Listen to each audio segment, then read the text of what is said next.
thought he was going to do. It was the left-handed layup from underneath the basket on the opposite side of his body. That was a great, great athletic play by Bronny James. Way to go, young fella.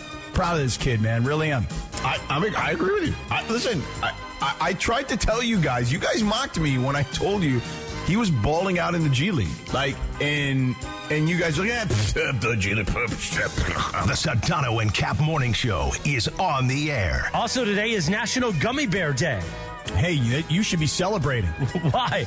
Because you love your gummy bears. Hi, this is DeAndre Ayton of your Los Angeles Lakers. This is the Sedano and Kap Morning Show. I'm going to get a pair of those green pants. Those are nice. Those are nice green pants. By the way, remember nice. when I got those Cozy Earth green pants? Yeah, those are good. Yeah, but I never can find that pair of pants. I don't know where they went. Oh, really? Yeah. Those are Lululemon, Captain. Oh, yeah. The Lulus are good, but I will just tell you this, and I think Chris will attest. I'm a Cozy Earth. Cozy Earth's are better. They're I don't know if they're better. I think so. Cozy Earth is more built for my But body. does Cozy Earth look good with a suit jacket? Oh, yeah. The biggest show in ESPN LA history. So, for example, let's say your waist is a 35 or a 36 or whatever it is. Who's at 35? I don't know. What is your usually waist? they're even numbers. No, but that's the beauty of these Cozy Earth pants is that usually I'm a 36, but when I got the Cozy Earth, because of the elastic waist, you can actually downsize to a 35. A little sabor. Yeah, I don't think people like being called hacks. You're the widow on the radio. Giant Mexican, horn section. And Did you have me on your show to berate me? Is that what you're doing now? give me a freaking break. I'm reacting to Art Bell. Yeah. Midnight in the desert. I'm Art Bell. Scott Kaplan, eat a fat one, bro. The Sedano and Kap Morning Show on 710 ESPN. The all-new ESPN LA app and on YouTube at ESPN Los Angeles. We're bigger than U.S. Steel. Wow, that's crazy. Well, you want to Bit boy. Right now. Monstrous. Beto, I don't want to eat that. We did it, Dad. We did it. You were riding high on the stinger last time. Oh, big time. So, Right, that's right. Of course we were. So, mongrels, stay tuned. As the young kids will say, lit. wow, Berg. Wow. Bing, bing, da, ba, ba, ba. Bing, da, ba, ba, da, da, digga-da-doom, bing, da, ba, digga-da-digga-da-digga-da-doom. 7:03, good morning. The Sedano and Kap Morning Show begins on a live imaging Tuesday, presented by Providence this 28th of April, 2026. Feels good, don't it? Now, George, do you have your camera set up? I do. Because you got to look at Scott Kaplan. We talked about this at 55 when Cappy invaded my tees, and we went long. And I said, hey, I don't want Sedano to yell at me because we're starting too late, so we got to get out of here. Right. But look at his new earmuffs on his Sony headphones. Bergie and him apparently ordered these probably from Polynesia or someone. I don't know where we Bergie ordered needs them to from. send me a new. Oh, he can't hear me, so I shouldn't talk. No, Bergie can hear you. Why can't I hear you? No, I'm saying Cappy can. I can hear you. Oh, Bergie needs to send me a new headset because this one that I have. Oh, my God, you're like old school. Is shorted. Oh, no. It's frayed. The adapter to the Comrex is frayed. So I I can only hear. I can hear you guys, but I can't hear myself. Oh, that's why so I have good. to take half the ear off. That's not great, but I sent you an adapter yesterday. It should be there this morning. In Yeah, LA. Greg, but you had to send it to my house. Is Right. my point. Like I He's am not not at in his my house. No, I'm just I'm in saying. San Antonio. I'm just saying San it's Antonio. sent. Right, but I asked you for it last week. Bergie, let's go, I'm man. just happy it's not at me yet. Yeah, Yeah, let's yeah, go. go ahead. Come Get on. on it, Come on. man. Do what he tells Yeah. you to do. You even apologized for I did not doing apologize it when for I it. told you. Yes. Now, I just have a send quick... it to his hotel. I've sent stuff to his hotel. He No, didn't it's want fine. it. He It's didn't just- want it it's to just- hotel. No, because it's just a pain in the ass. If it doesn't get here, or if it, it's different. It's just harder that way. Trust me. Sometimes it You've gets sent me lost, stuff yeah. that hasn't arrived. Yeah. Mm. They're like, So- oh, it's in a pile in the front desk. Sorry about Right. that. So it's just like, I get forget it. it. I'll deal with it. But Berg, tell me this. So I got these new earphone thingies, Why right? couldn't you get the authentic Sony ones? Well- you ordered knockoffs. Here's it's what happened. Cappy. Let's be serious. No, but here's what happened. Just You give me a ordered second. phonies instead of Sonys? All I did was say, Berg, I need to get that. That looks like something I really desperately need. He goes, okay, well, here. So he sends me a link from Amazon. Right. I literally click on the link, and then I just said, order now. They were like $10, right? I put them in my bag. Now I have them. Now, Jorge Briones witnessed this. I was involved in about a 15-minute wrestling match to try and get these new things, these new covers onto the headphones. But the real ones Wait, just so slide they're just on. covers? Yeah, you replace the earmuff here, this little part. But here's what happened. The word replace, that's the biggest part of this situation. That's the key. Is that, George, rather than and I never even thought of this. Like you pull off the busted up, nasty headphone part, the cushiony part, and then you put on the new version. Well, what I'm sitting here struggling with is replace. Right, but I wasn't replacing; I was recovering. He put it over the old ones. Right. So now wait a minute. Why'd you do that? Because I didn't know.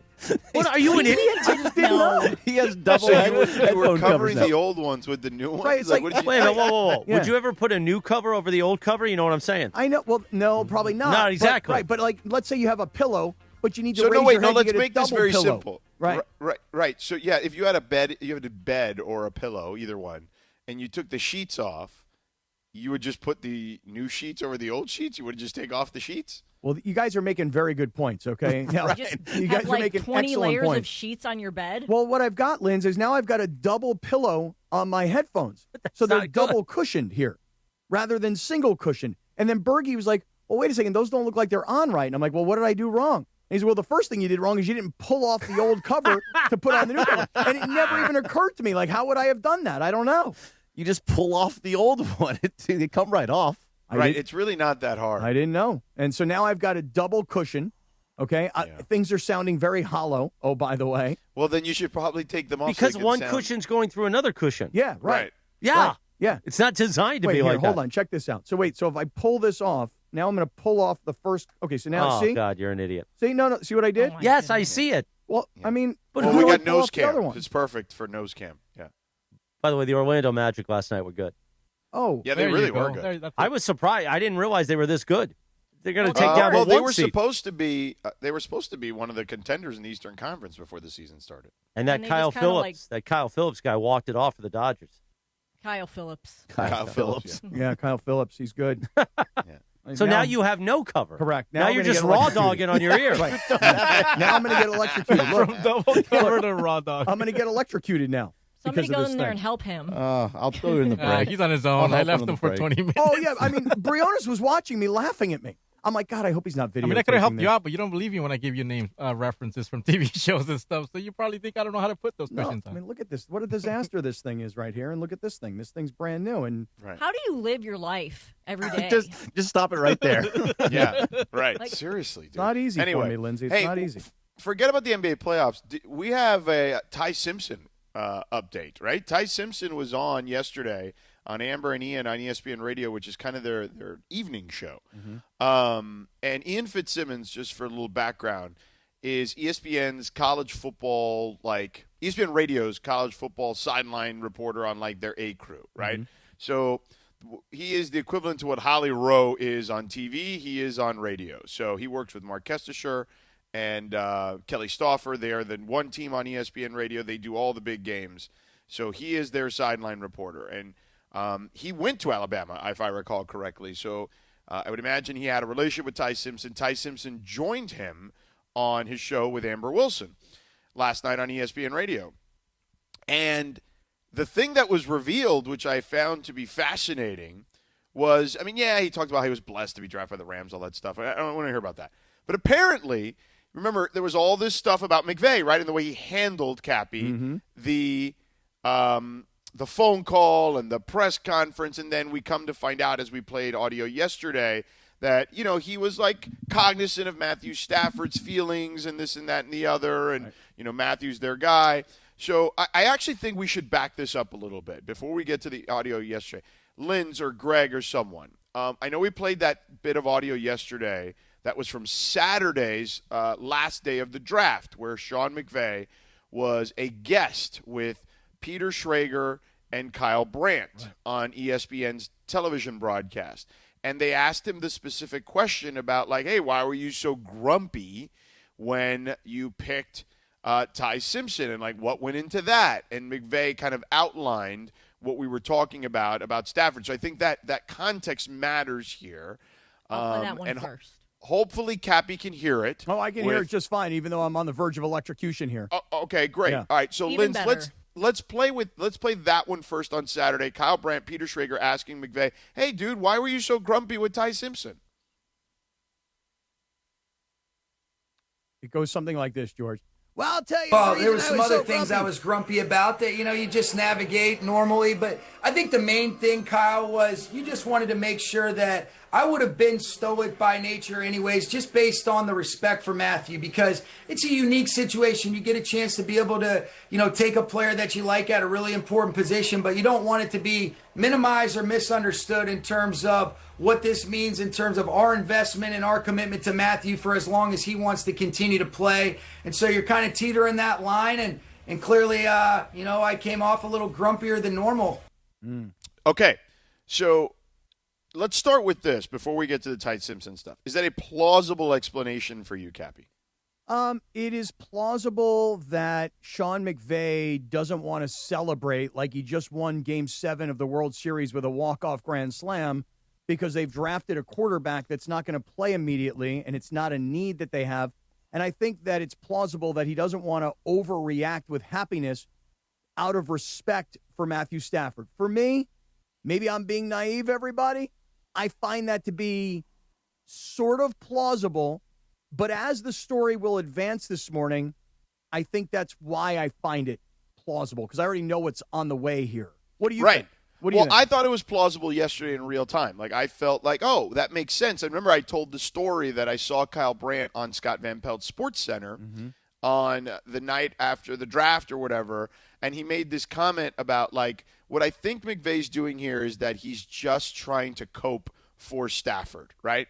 That he likened it to, like, when you're married and you're kind of only been married a couple of years and your buddy's got a bachelor party in Vegas and you go to Vegas and, like, you call your wife, you're like, oh, I'm having a miserable time. I can't wait to get back to you, right? Like, you're just trying to cope, right? Like, you're not, you're just doing it because you're trying to be empathetic towards the cause, right? So there's that. Now we have that, right? We have that piece of audio. That was McVay's explanation. To me, plausible. I totally get it. I understand, right? They are navigating Matthew Stafford's feelings. Matthew Stafford is the MVP, the reigning MVP. And he's coming back next season. And don't forget one other thing, which is every year Matthew Stafford seems to be in the middle of a contract situation. He's year to year, basically. Right, exactly. And McVay said after that answer that we played, he's earned the right to be year to year, like because of his situation, okay, and what he's accomplished.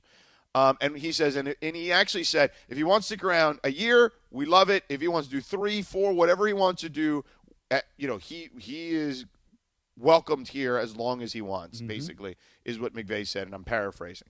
So, Ty Simpson, back to Ty Simpson. He goes on ESPN Radio last night with Ian Fitzsimmons and Amber Wilson, and he divulges that there was a quote-unquote secret meeting during the draft process with him and McVay specifically. Let's take a listen. Here we go. It was something that we tried to keep this, under wraps as long as we could. It was something to where I knew they were interested, but, they wanted to, make it private and didn't want people to know that, they were interested. So I had some secret meetings with, Coach McVay, and, I just was trying to be on script and, do what, everybody told me not to tell anybody. So, it was something to where I knew that they were interested. I just didn't know when. And then, sure enough, I had a lot of confidence in myself, and that's why I decided to come out. If it wasn't them, I felt like that it was going to be somebody else. Okay, now there's more to this, but let's just stop there for 1 second. So now does it start to make more sense? Does it start to crystallize even further? So let's just say that these two guys, Sean McVay and Ty Simpson, are having what he called secret meetings. What is a secret meeting? In other words, like when you're interviewing somebody for the draft and everybody in the league knows that you're interested in this guy or you're at least having meetings with this guy, if the league gets a hold of the fact that Sean McVay and Ty Simpson are having calls together and they're studying film on Zoom together, what do you think that does to Ty Simpson's draft stock, George? Oh, it skyrockets. Of course. So if you know that the word gets out that McVay loves this kid and they're having these private meetings because they're available at 13 and everybody thinks the kid's going to be there, anybody who might like him or might want him might try to move up ahead of the Rams to go get him, even when all the draft prognosticators said the kid is going to be overdrafted at 13. So secret meetings, on one hand, don't give the rest of the league the opportunity. And number two, when we say secret meetings, I don't know the answer, but I'm going to throw out a question. Do you suppose these meetings were kept from Matthew Stafford as well? Oh, I'm sure they were. So okay. So now if we both agree that these were truly secretive meetings and the league didn't know and Matthew Stafford didn't know, does it now not make more sense? Because when McVay's sitting at that press conference, now it's like, oh, man, I've already spoken to Matthew, but this is all going to come out. But which, by the way, it didn't need to come out because, listen, Ty Simpson's a young man, and he played at the highest level of college football. But it was also in Alabama, not L.A. I don't know who told this kid that it was okay to go tell this story. Sure. Now it doesn't really matter because, I'm sure I'm sure when McVay told Stafford, when he had the conversation with Stafford, I'm sure he told him, hey, we met with the kid. You know what I'm saying? And we think that he's somebody that down the road can help us. I don't think he needs – I don't think that part of it is as big a deal now because to Lindsay's point, whenever he did talk to Stafford, I'm sure they gave him the full download. Yeah, I'm just this to me is a young kid who's telling a lot of a story, and I wonder what the Rams' reaction will be. We don't care, it's fine. Or it's like, hey, man, just going forward, just kind of keep this stuff under wrap. We don't need to tell the whole world all this stuff. Don't you think that would have come out eventually? Because remember, in the draft press conference, after he was on Zoom with all the reporters, and somebody asked him if he had talked to Sean McVay, and he's like, nope, never talked to him, never met him before. So then I think maybe after the fact, they were like, well, we don't want you to lie. Now that we've drafted you, you can say right. that. That's what I think. I can totally see that. Yeah. That's plausible. That's a good point. I'll buy can that. totally see that. I'll buy that. Okay, so now there's more to this, all right? So then he was asked about, okay, what was that first meeting with McVay like? Here he is. No, it was great. We met at the facility, and it was something to where we just talked for hours and hours, and it was just football. It was just straight football. And it was like a kid in a candy store. Me and him are sitting there, and, we're just going back and forth. Just, you can tell the obsession he has for the game, and you can tell the love he has for quarterback play. It's something that, I appreciate, and it's something that I enjoy because, I really enjoy playing the position and value the position. So, being with him and then getting to know him and then just, seeing a little bit of, how I would get coached if I was, fortunate enough to go there was something that, I couldn't have asked for a better situation. Well, now that's also interesting because he says they brought him in. Right. So now that is on the very PJ. See, you thought it was a Zoom thing. They brought him in. Actually, I mean, no offense to Ty Simpson, but of course you could fly him in and take him to the facility. The facility's in the Valley, right?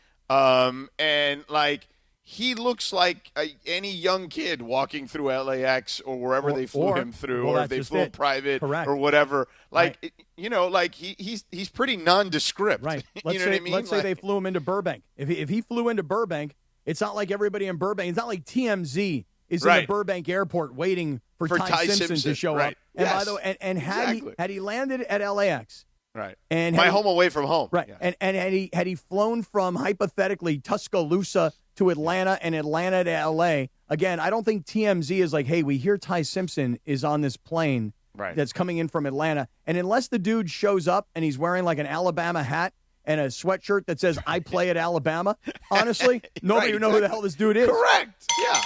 100%. 7:19. You know what you could have done in those 19 minutes since we began the Sedano and Kap Morning Show on a Tuesday? Well, you could have gone to Valvoline Instant Oil Change, home of the 15-minute drive-through oil change. Visit SoCalOilChange.com for a location near you.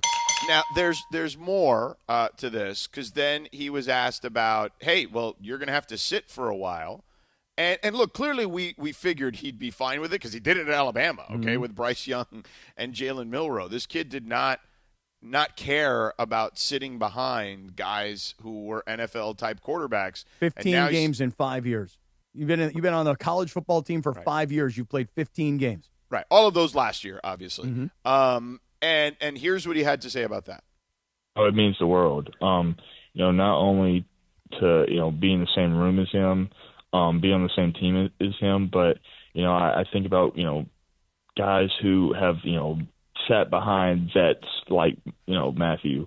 Think about Mahomes. Think about Jordan Love. Think about, Aaron Rodgers. Just think about all the different types of, quarterbacks in situations to where, they've had vets to learn from. And I'm just so fortunate because my vet is the reigning MVP and, a first ballot Hall of Famer.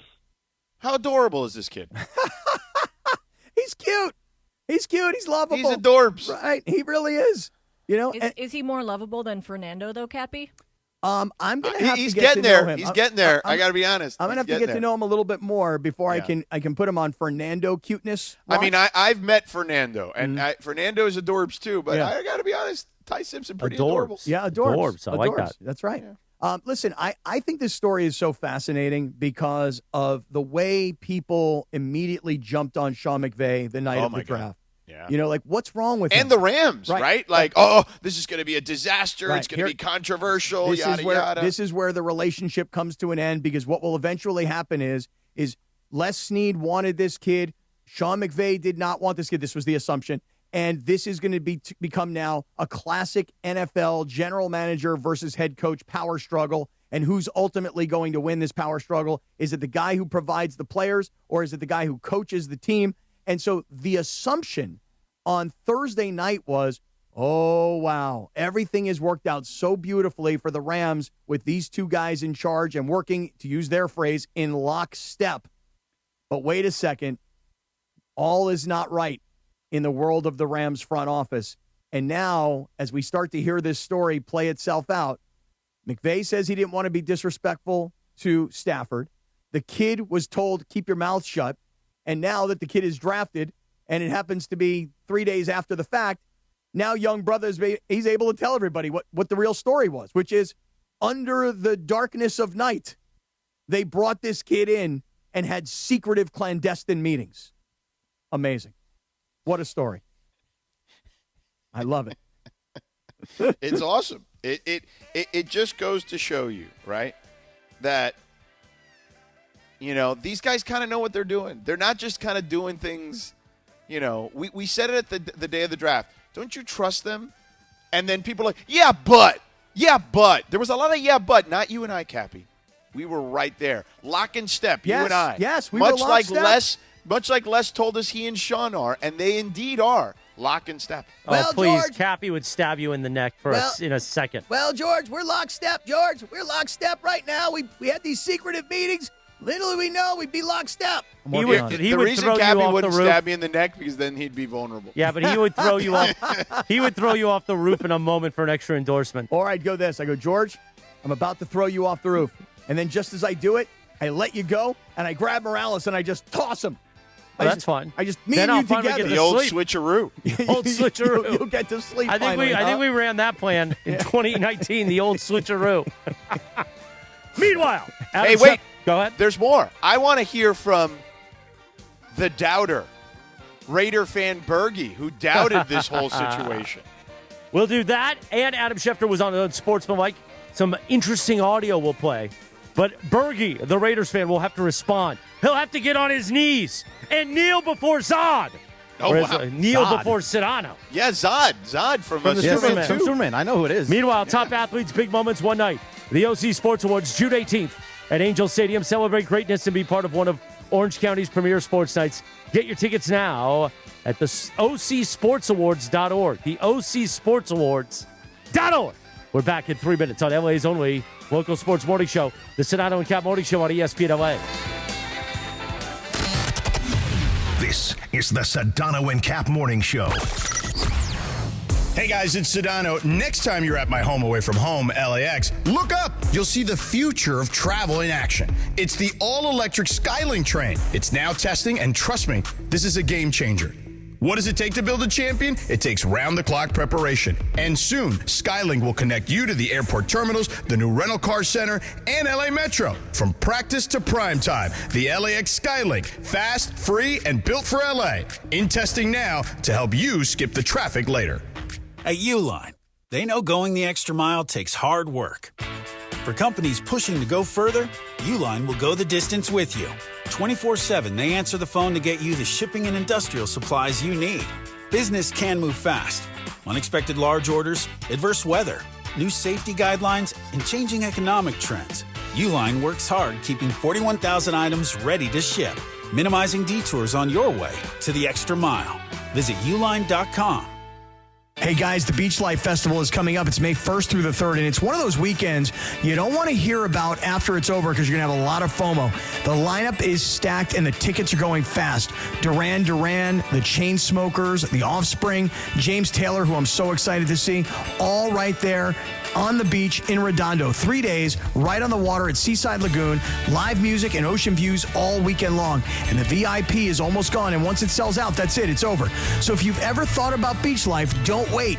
Get your tickets now at beachlifefestival.com. Buenos dias. Hyundai gives you America's best warranty on every new vehicle. It includes a 10-year, 100,000-mile powertrain limited warranty, plus 24/7 roadside assistance. That's peace of mind from Hyundai. And these days, that's priceless. Get 0% APR for 60 months, plus 0 payments for 90 days on the Hyundai Tucson. See your SoCal Hyundai dealer. Offers end April 30th. Call 714-568-7676 for details.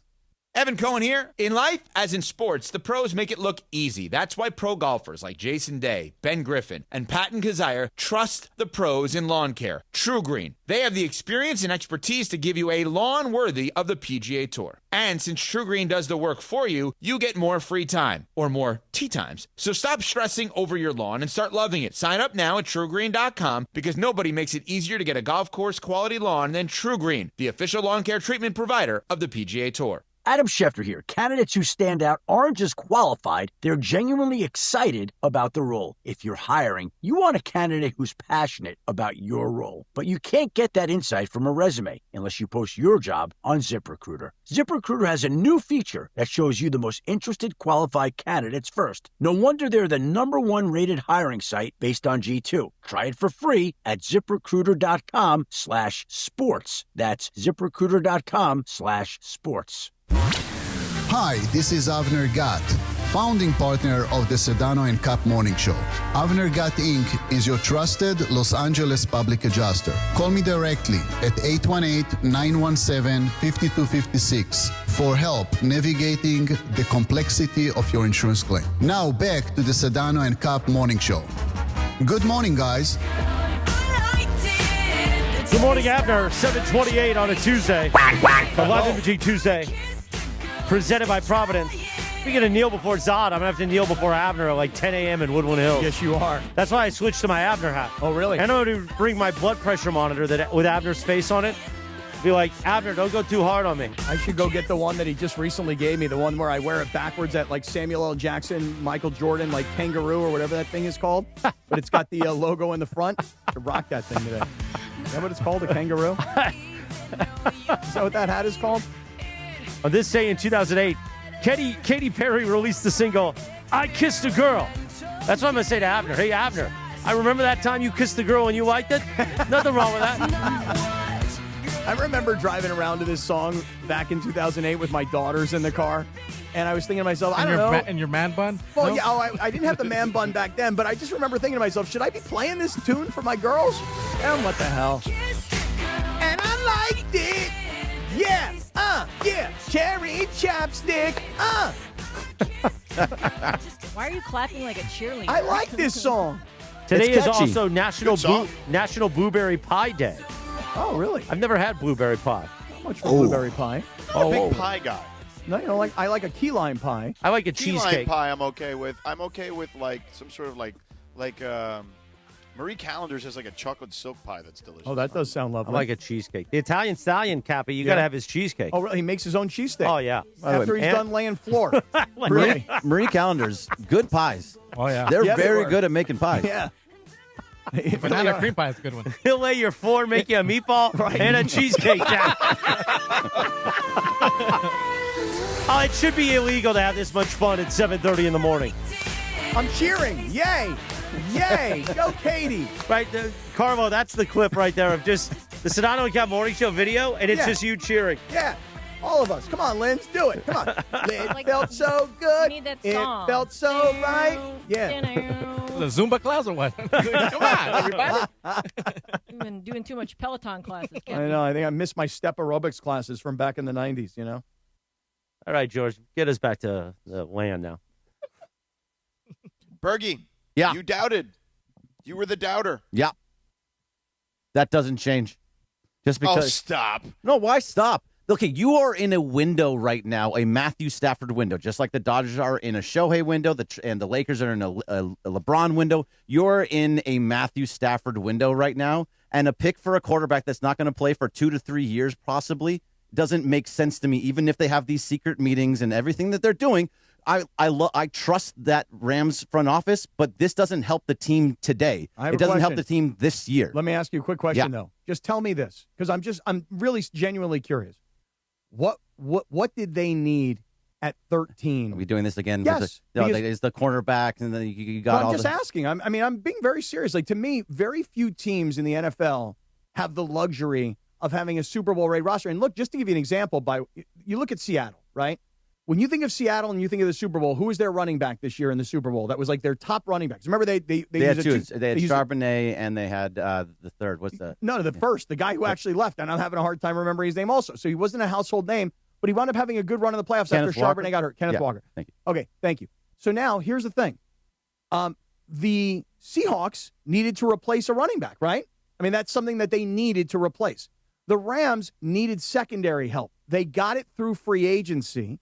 And they signed the kid who's a star player to a long-term contract, whole plugged. So my question to everybody is this. What position did the Rams need desperately to take them from where they were this close to the Super Bowl to now we got the player to fill the hole? They got Trent McDuffie. They got Jalen Watson. They those added are the answers. Yeah, that's what they – and again, yes, if you put them in the 13 spot, you'd be happy with that. I totally understand that. But because you already traded for those guys and you have – what would be the thing now that you needed? Right, so tell you would me, need, that's what I'm to me, asking. I would say you still need wide receiver. Why? You still need offensive lineman. Okay, I'll go with offensive line. Okay, because Kanata Mumfield was good, decent to good. He's not the next coming by any means. I think that you also still need another wide receiver. Mekhi Lemon was right there, and I think makes a lot of sense for this team to help Matthew Stafford this year and to have him for the next couple of years.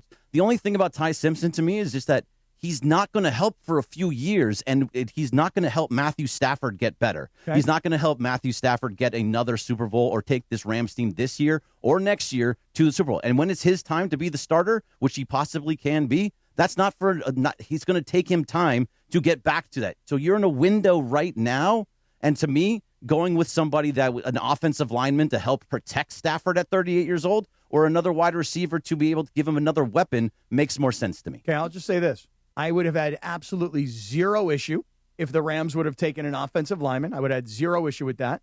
I do not believe that they need a wide receiver because drafting a wide receiver indicates to me that either Devontae Adams only has about a year left and that they're not going to re-sign Puka Nacua. But by not drafting a wide receiver, that tells or intimates to me they believe that Puka's going to get it together and they think they've got a little bit more time with Devontae Adams. And by the way, I think that they feel pretty good about guys behind them like Jordan Whittington. I think that they feel pretty good about Kanata Mumfield. They also drafted a kid later in the draft, so they have done very well with drafting receivers later in the draft. C.J. Daniels from the U. Right. So I just listen again. He's got a lot of giddy up. He does have giddy up. I've heard about his giddy up. I just think that we're underestimating something that you never see in the NFL, and that is that the roster from last year was improved in the exact area they needed it for this year, and that roster is set. Remember last year in training camp, we were like, this is kind of a boring training camp because there's really no battles for any positions. Yeah. Going into this training camp, there will be zero battles for positions this year. I think for the third wide receiver, there will be between Mumfield and Whittington. That's going to be a little bit of a battle. But if you had a Lemon in there to help push those guys, and what if he does become this great receiver that you can have? Now you have three. I think three receivers on a championship winning team is kind of important, maybe not the end all be all. And they went very heavy on tight end, which I think is interesting because they like to go to that 13 personnel. I just look right now because I feel the same way. And Sedano, you talk about the LeBron window all the time. I talk about the Shohei window. This feels like a Stafford window, and you should maximize it to the best of its ability. On the other hand, you also have to think about the future when you have a 38-year-old quarterback. When you're the Lakers, you had to think about the future after LeBron. That's why you went out and got Luka, because Luka's the future. Can we agree on that? Yeah. Okay. Do you think Ty Simpson's going to be the next Stafford? Well, I think that they're going to try and position him that way, and rather than wait till Stafford's done and then have a rookie quarterback the following year, they would rather say, you know what, let's play Stafford this year. Wait, Greg, I know this is foreign to you as a Raiders fan, but yes, they had a plan. Oh, boy. No, I know they have a plan. And look, I will just like I trust Andrew Friedman wholeheartedly, I trust McVay and Sneeds. I saw like what they choose to do makes a lot of sense. To me, I think you maximize this guy as much as possible right now. To Cappy's point, what was their biggest need going into this offseason? Yeah, it was cornerback. They got those guys. They got one of the best guys to do it, right? Two really good ones.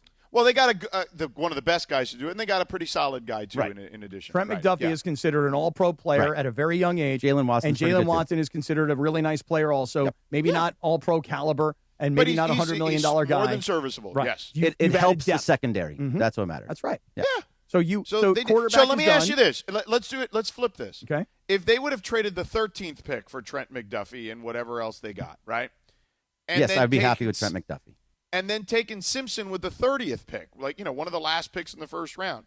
Do you believe that this would have been as big a deal? I still think I still think they would have wanted to get another offensive lineman or a wide receiver. But it's basically like the end of the first round. Like it's not. It isn't going to be this, right? They did have a second-round pick, right? So they could have still gotten him later in the second round if they really, truly liked him. I think we have sound from Adam Schefter that is talking about how he would not have gone in the first round if the Rams didn't take him. Ty Simpson probably wasn't going to go anywhere up top to anybody other than the Rams who decided to make that selection. If the Rams had not chosen Ty Simpson at that spot, I am not convinced that he would have gone in the first round. I am not convinced. We'll never know for sure, but my sense is he wouldn't have. I'll tell you this. Okay, and that's fine. But here's what we said or whatever it was now. What was Thursday? Mm-hmm. Friday? If you have conviction about someone, you take them. This notion of right. If you have conviction about someone, you take them. I don't have an issue with because you were like, oh, well, trade down. Not unless you have conviction. Not unless they must have felt somebody was going to take him. And you know what? I mean, Adam knows this more than anything, but more than anyone. But I would find it hard to believe that the Steelers or someone like that who desperately need a quarterback would not have at least considered taking him. Well, let's go a step further. If by chance it had gotten out that Simpson had traveled to L.A., correct, visited that changes the Rams, the board, right? No doubt. Because so what Adam is saying is that he doesn't think anybody would have taken him if the Rams don't at 13. But what he didn't say, at least in that clip, was, now, had the NFL world known that Sean McVay was having these secretive meetings. Well, use clandestine again. That was a great word. It's a good word, right? I almost did use it a second time. But it's a perfect description. Yeah, because it is really under the radar. You know what I mean? Yeah. And so when you are having these clandestine, secretive meetings with the Rams, if that gets out to the world that Ty Simpson had traveled to L.A., the rumor mill goes, oh, the Rams are going to take him at 13. Once the world thinks that the Rams are going to take him at 13, somebody who wants a quarterback is going to come up, make a move, and go take the kid.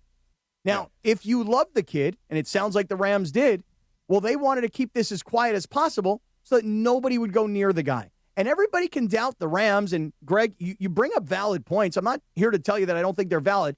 I just think that if you believe in Andrew Friedman, I do. If you believe in Les Snead, I do. Then you should believe that they know what the hell they're doing, and that's why they get the benefit of the doubt from somebody like me. So, Lindsay, see here you have that critics argue Rams wasted top 15 pick on a backup when wide receiver depth, Mekhi Lemon, Casey Concepcion were still available, and pass rush for needs. Who are these critics?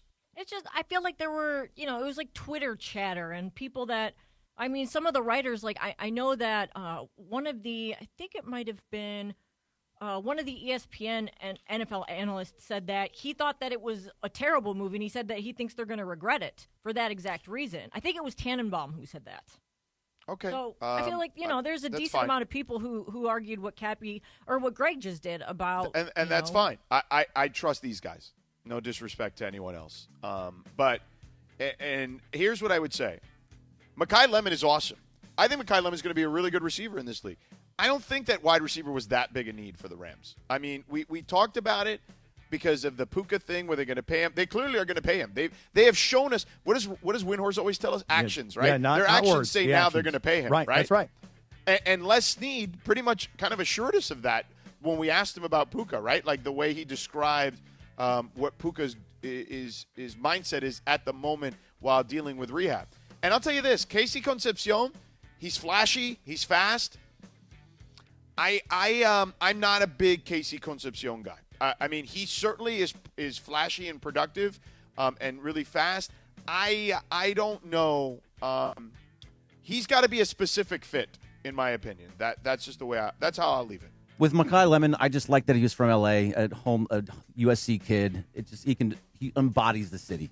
Well, listen, I like that part of it. Listen, I'll tell you this. You can always use another pass rusher. You can always use another offensive lineman, okay? But you will always, always, always start with quarterback. And now the Rams have their quarterback of the future. And you have to trust that working with McVay for the next year or two and working with Stafford, he will be prepared to play when his time is called. That Adam Schefter sound we played is also from Unsportsmanlike this morning. And Evan Cohen will join us at 8 o'clock live from Bristol. He'll talk more about his conversation with Schefty and the whole Rams the group. Dodgers, though. Attack the Dodgers. We'll talk the Dodgers, and Evan will do plenty of NBA talk with Sedano. But first, Cappy, let's talk about the Wellness Company. So for those of you that are watching on YouTube right now, I say this to you every day. Radio listeners, app listeners, YouTube viewers, I say this to you literally every day. I carry this with me, the medical emergency kit, everywhere I go. It's in my backpack. And you say, well, why? Well, it's not just to use it as a prop on the radio, man. When you have a medical emergency kit, inside of this kit, you are going to have all these different medications. And these medications are things that you are going to need when you get sick, okay? And when you get sick, you want to take medication as quickly as possible to get you better. Now, what happens is, a lot of times you're like, I got to call the doctor. I got to get on a telehealth call. I got to go to the pharmacy. I got to wait in line. I'm coughing my brains out. No. You have it all with you right now. It could be amoxicillin. It could be a Z-Pack. You've got all these medications. Now, how do you know what to take?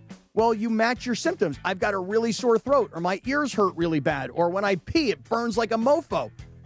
All you do is you go into the medical emergency kit guidebook, you match your symptoms, and then they tell you what medication to take, and you're on the road to recovery. So why would I leave this at my house? I'm taking it with me. What if I get sick while I'm here? So listen, get yourself your medical emergency kit, and you'll save $45. Here's how you do it. Go to urgentcarekit.com. That's urgentcarekit.com/710. urgentcarekit.com/710. Promo code 710. You're saving $45. Get one for your household and get one for your kid in college. Get it today. 7:43 on the Sedano and Kap Morning Show. On a Tuesday, a live imaging Tuesday presented by Providence. We'll return in 2 minutes, 45 seconds, and we'll go pull out Bergey's organ and talk some Dodgers right here on ESPN LA. The Sedano and Kap Morning Show. We'd like to thank our founding partner, East Central Hotel, the official downtown home away from home for Cappy and Morales. EastCentralHotel.com. This is the Sedano and Kap Morning Show. Call Jacob. Hey, Cap, every day we talk about how challenging it is when you get into an accident. Obviously, you're dealing with the emotional aspect of it. Your car is totaled. So when your car's totaled, who do you count on, Cappy? You count on Jacob and Ronnie, and you call them at that number that everybody knows because there's billboards all over town. Everybody knows this number, 1-800-345-6789. That's right. Yeah, and here's the thing. You got to call him because you're going to start getting calls from all sorts of other people. Like an adjuster calls you. Who are you going to count on when the adjuster calls you? You're going to count on Jacob and Ronnie, and here's the thing. Don't talk to these adjusters. Don't all of a sudden start telling them, oh, man, I know this is my fault. Oh, I'm sorry. No. Don't talk. Do not talk. You call the number, 1-800-345-6789, and you let Jacob do the talking. You call Jacob, 1-800-345-6789. Accident or injury, call Jacob and Ronnie. Call Jacob, 1-800-345-6789. Call Jacob. Looking for paint that actually lasts? Vista Paint delivers expert quality, rich color, and pro-trusted durability, backed by over 60 years of experience. From your home to your next big project, we've got you covered. Vista Paint, since 1956. As the young kids will say, lit. It is lit. Thank you, LeBron. Listen to DeMarco and Travis for your chance to win two of them. VIP tickets to Pechanga Resort Casino's Sushi and Sake Food Festival, How about that? Sushi and sake. May 2nd, when you hear the cue to call in for your chance to answer a trivia question on air and win. Enjoy early entry, amazing food and drinks, and live entertainment. The Sedano and Kap Morning Show back in 90 seconds from right now. Hey guys, it's Sedano. Next time you're at my home away from home, LAX, look up. You'll see the future of travel in action. It's the all-electric Skylink train. It's now testing, and trust me, this is a game changer. What does it take to build a champion? It takes round-the-clock preparation. And soon, Skylink will connect you to the airport terminals, the new rental car center, and LA Metro. From practice to prime time, the LAX Skylink. Fast, free, and built for LA. In testing now to help you skip the traffic later. Evan Cohen here. Game day brings the excitement. Your stay should feel just as memorable. With Marriott Bonvoy, official hotel partner of the NCAA and U.S. Soccer, you're connected to a portfolio of brands designed for how you travel. Some offer complimentary breakfast, others give you room to spread out, space to stay productive, or extended stay comforts. So whether you're a traveling fan or part of the team, Marriott Bonvoy celebrates the moments that live on before and after the game. Marriott Bonvoy, where game day checks in. My name is Whitney Allen, and I'm a widow. My husband, Ryan, died. We never thought we'd ever have to use life insurance, but the unexpected happened. With Ethos, signing up was fast and 100% online. You can get a quote in seconds, apply in minutes, and get same-day coverage. No medical exams, and you can get up to $3 million worth of coverage. I'm grateful we were prepared. Get your free quote at ethos.com/play. That's ethos.com/play. Paid spokesperson. Time spent on application may vary. Online health questions required. Hey, this is Rich Eisen. You're starting your day with the Sedano and Kap Morning Show on ESPN LA. Don't forget my show. The Rich Eisen Show is coming up this morning at 9 on 710 ESPN and the all-new ESPN LA app.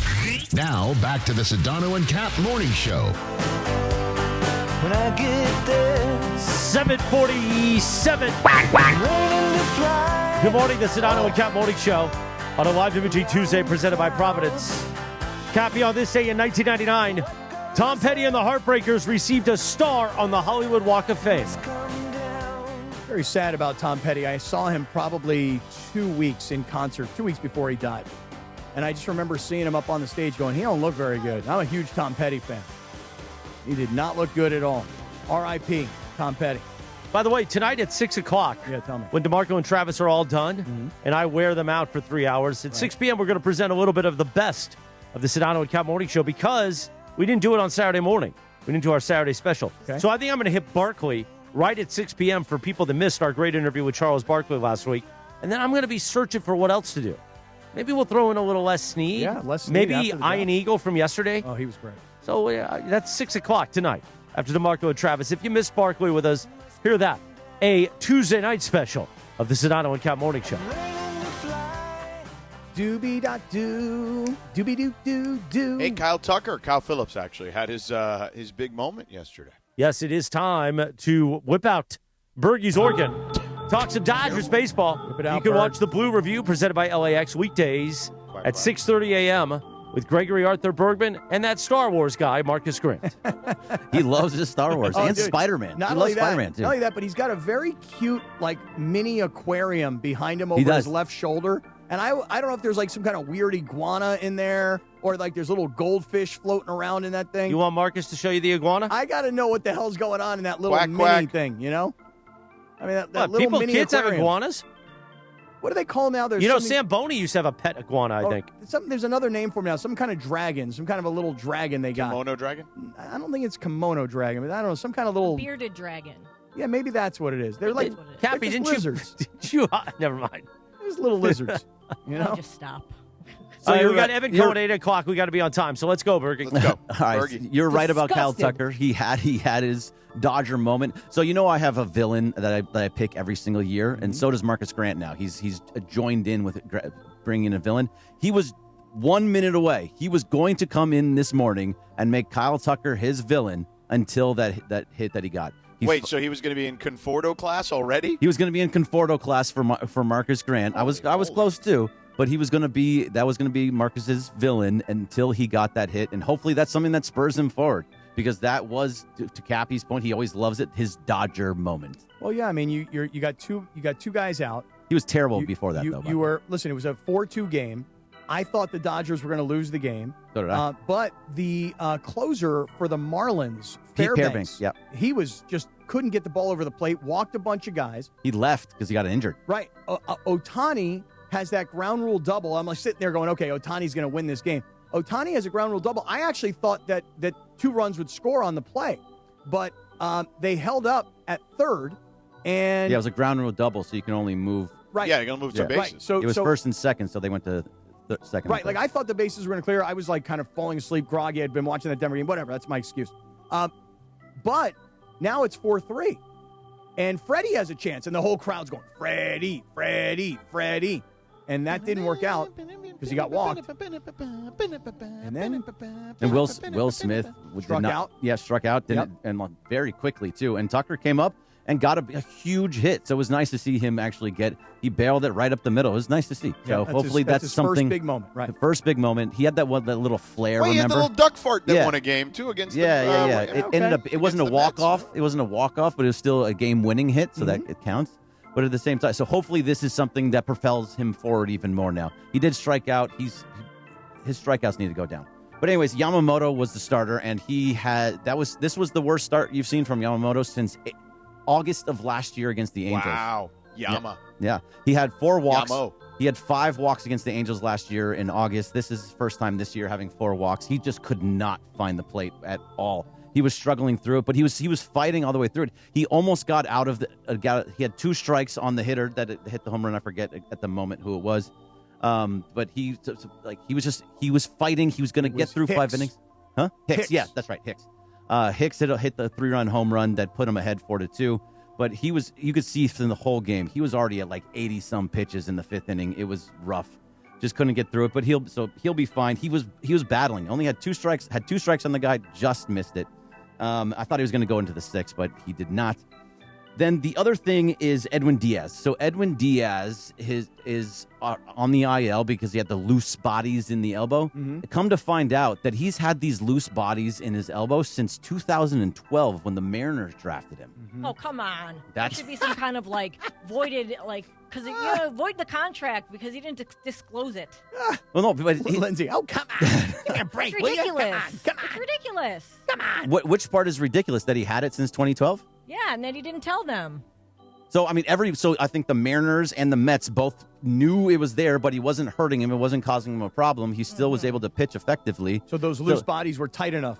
Right. They weren't too loose. Mm-hmm. But so I have a conspiracy theory about it because I like conspiracy theories. And I think that he came to the Dodgers. They knew about it. They saw it. They said, okay, you have a little bit of an injury. Perfect. Let's give you, because remember, we've had Dr. Clapper on, and he said that it's a pretty simple procedure. You get rid of the loose bodies. You're able to pitch again in like 2 weeks. Your elbow's fine right away. Got to get rid of those loose bodies. Got to get rid of the loose bodies. But so I think what's happening is just like what they've done with Blake Snell in the past, and even a little bit this year, what they've done with Tyler Glasnow, what they've done a whole bunch of times is said, okay, you have a legitimate issue. You have a legitimate injury. We're going to put you on the IL till July. That way, you'll come back. You'll be completely fresh. Your knee problems will be gone. Your elbow problems will be gone. And you'll be able to pitch effectively from July into September and October, and you'll be great. Yeah. You know? Just because that's what the Dodgers do. They've got the luxury, the man. Luxury. They've got the luxury of right, certain they have the guys, luxury of taking a quarterback at 13. Wait, no, sorry, wrong team. Yep, wrong team. This is what they can do. They can put them on the IL for as ever long that you need, and then they just come back healthy and play in the postseason. So I love what they're doing, and it makes perfect sense to me. It's my conspiracy theory. I don't know if it's true, but that's what I think. You know, when LeBron see did the that, world Cappy through didn't that. like it. He did not like it at all when he said LeBron was doing it, and he didn't like it. Wait, which part did I not like LeBron doing? Remember when you said, oh, isn't it funny how LeBron, all of a sudden, he's injured, and then they're going to play a bad team, and he's hurt, but then once it's time for the playoffs, he's going to be fine again. Don't you remember you saying that? I do, and that's what happened. And that's what happened. It's cool. It's great. It's wonderful when the Dodgers do it, but when LeBron does it, no. Well, it's the same. It's the same thing I'm saying to Bergie. I mean, you love the way the Dodgers are doing it, but you don't seem to love the way the Rams are doing. Yeah, they do have a luxury, but the Dodgers have won 2 back-to-back World Series, whereas the Rams did not win. It's a lot harder to win a Super Bowl, I would say, than it is to win the World Series right now. So I would actually disagree with that. Well, wait a minute. Whoa. You're MLB doesn't have a salary cap. No, they were and able to also, defer they everything don't- and do whatever they want. Right, but you can. That's you a don't, ludicrous statement. No. Winning back How to back. dare you? How dare All right, you? so you're just going to say scream this over about? me? Yeah, Is I that am what's gonna actually. happen? Okay. That's what he's going to do. He's going to Keep scream. How dare you say that about my BFF Les Snead? I didn't say anything about Les Snead. I mean, just Greg, by the math tells you it's harder. It's a 1-game sample. You know what I mean? Like the better team generally wins over a 7-game sample.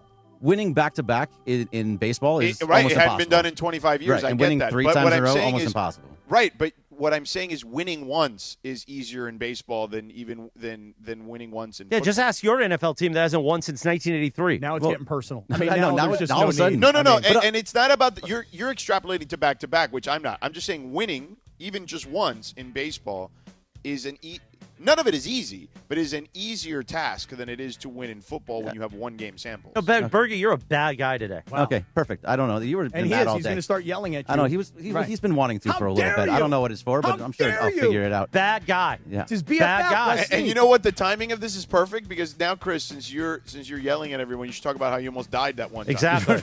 Morales' BFF, Les Snead. Exactly right. 7:56, Evan Cohen will join us in a few moments. But first, let me tell you about how I almost died at a Providence hospital. And I just said it last week when Providence was in the ESPN LA suite. I was telling the story to other people in the suite, and they were enthralled with my story. And I said, listen, if I wasn't at a Providence hospital, I'd be dead, Jack.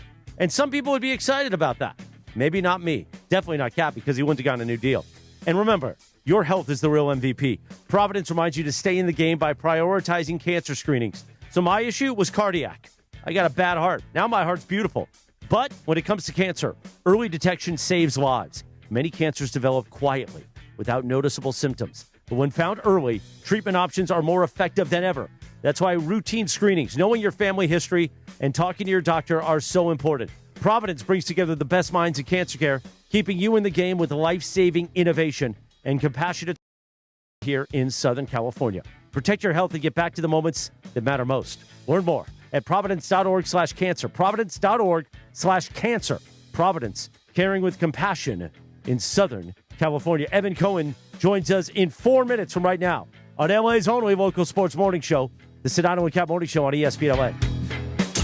The Sedano and Kap Morning Show. All right, guys, it's Cappy, and I want to talk to you about Beach Life Festival because I've been talking about this festival for years. It is my absolute favorite music festival. It's coming to Redondo Beach between May 1st and the 3rd, so lock in on the weekend because we're going to be there all weekend long. Friday night, Duran Duran and the Chainsmokers. Saturday night, The Offspring and Slightly Stupid. Don't forget about Ben Harper and Joan Jett. And then on Sunday, I can't wait. James Taylor, Sheryl Crow. Place is going to go crazy. You got to get your tickets now. They're going fast, especially those VIP tickets. BeachLifeFestival.com and lock in on Sunday night because we're going to party for James Taylor and Sheryl Crow. Hey, it's John Ireland. Here in Los Angeles, our water is filled with chemicals and chlorine. That's why I got a Life Source Water whole house system. Life Source cleans and conditions water from every tap. No salt, no regular maintenance, no more harsh skin irritating city water. Upgrade your water and your life with Life Source. I did it and I'll never go back. For April, ask for the ESPN LA special. Get $500 off plus free installation for new customer. Call 800-WATER-99 or visit lifesourcewater.com. Life Source Water, it's not just better, it's essential.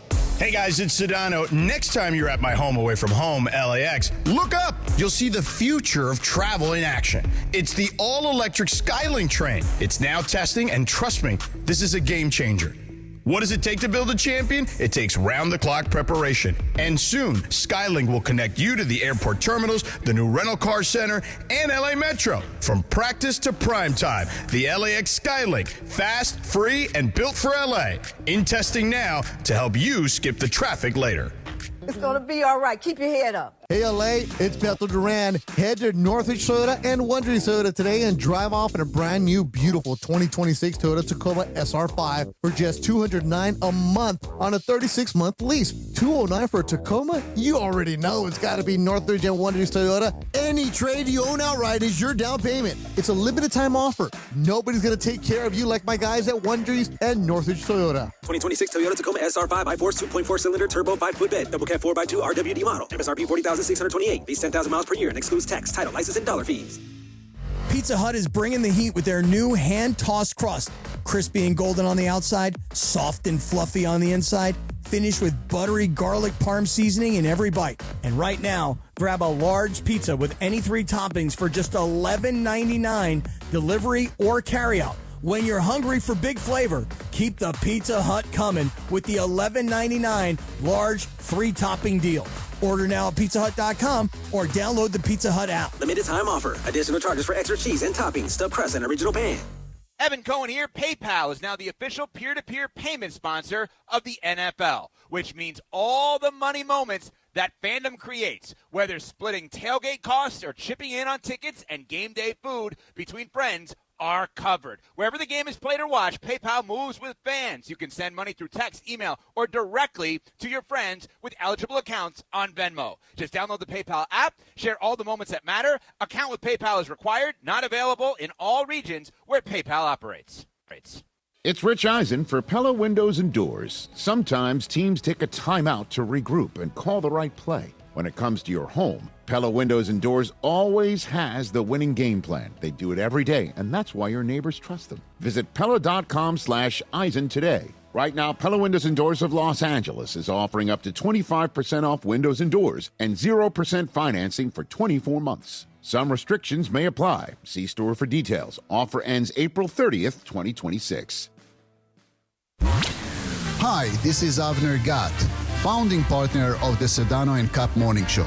Avner Gatt Inc. is your trusted Los Angeles public adjuster. Call me directly at 818-917-5256 for help navigating the complexity of your insurance claim. Now back to the Sedano Kap Morning Show.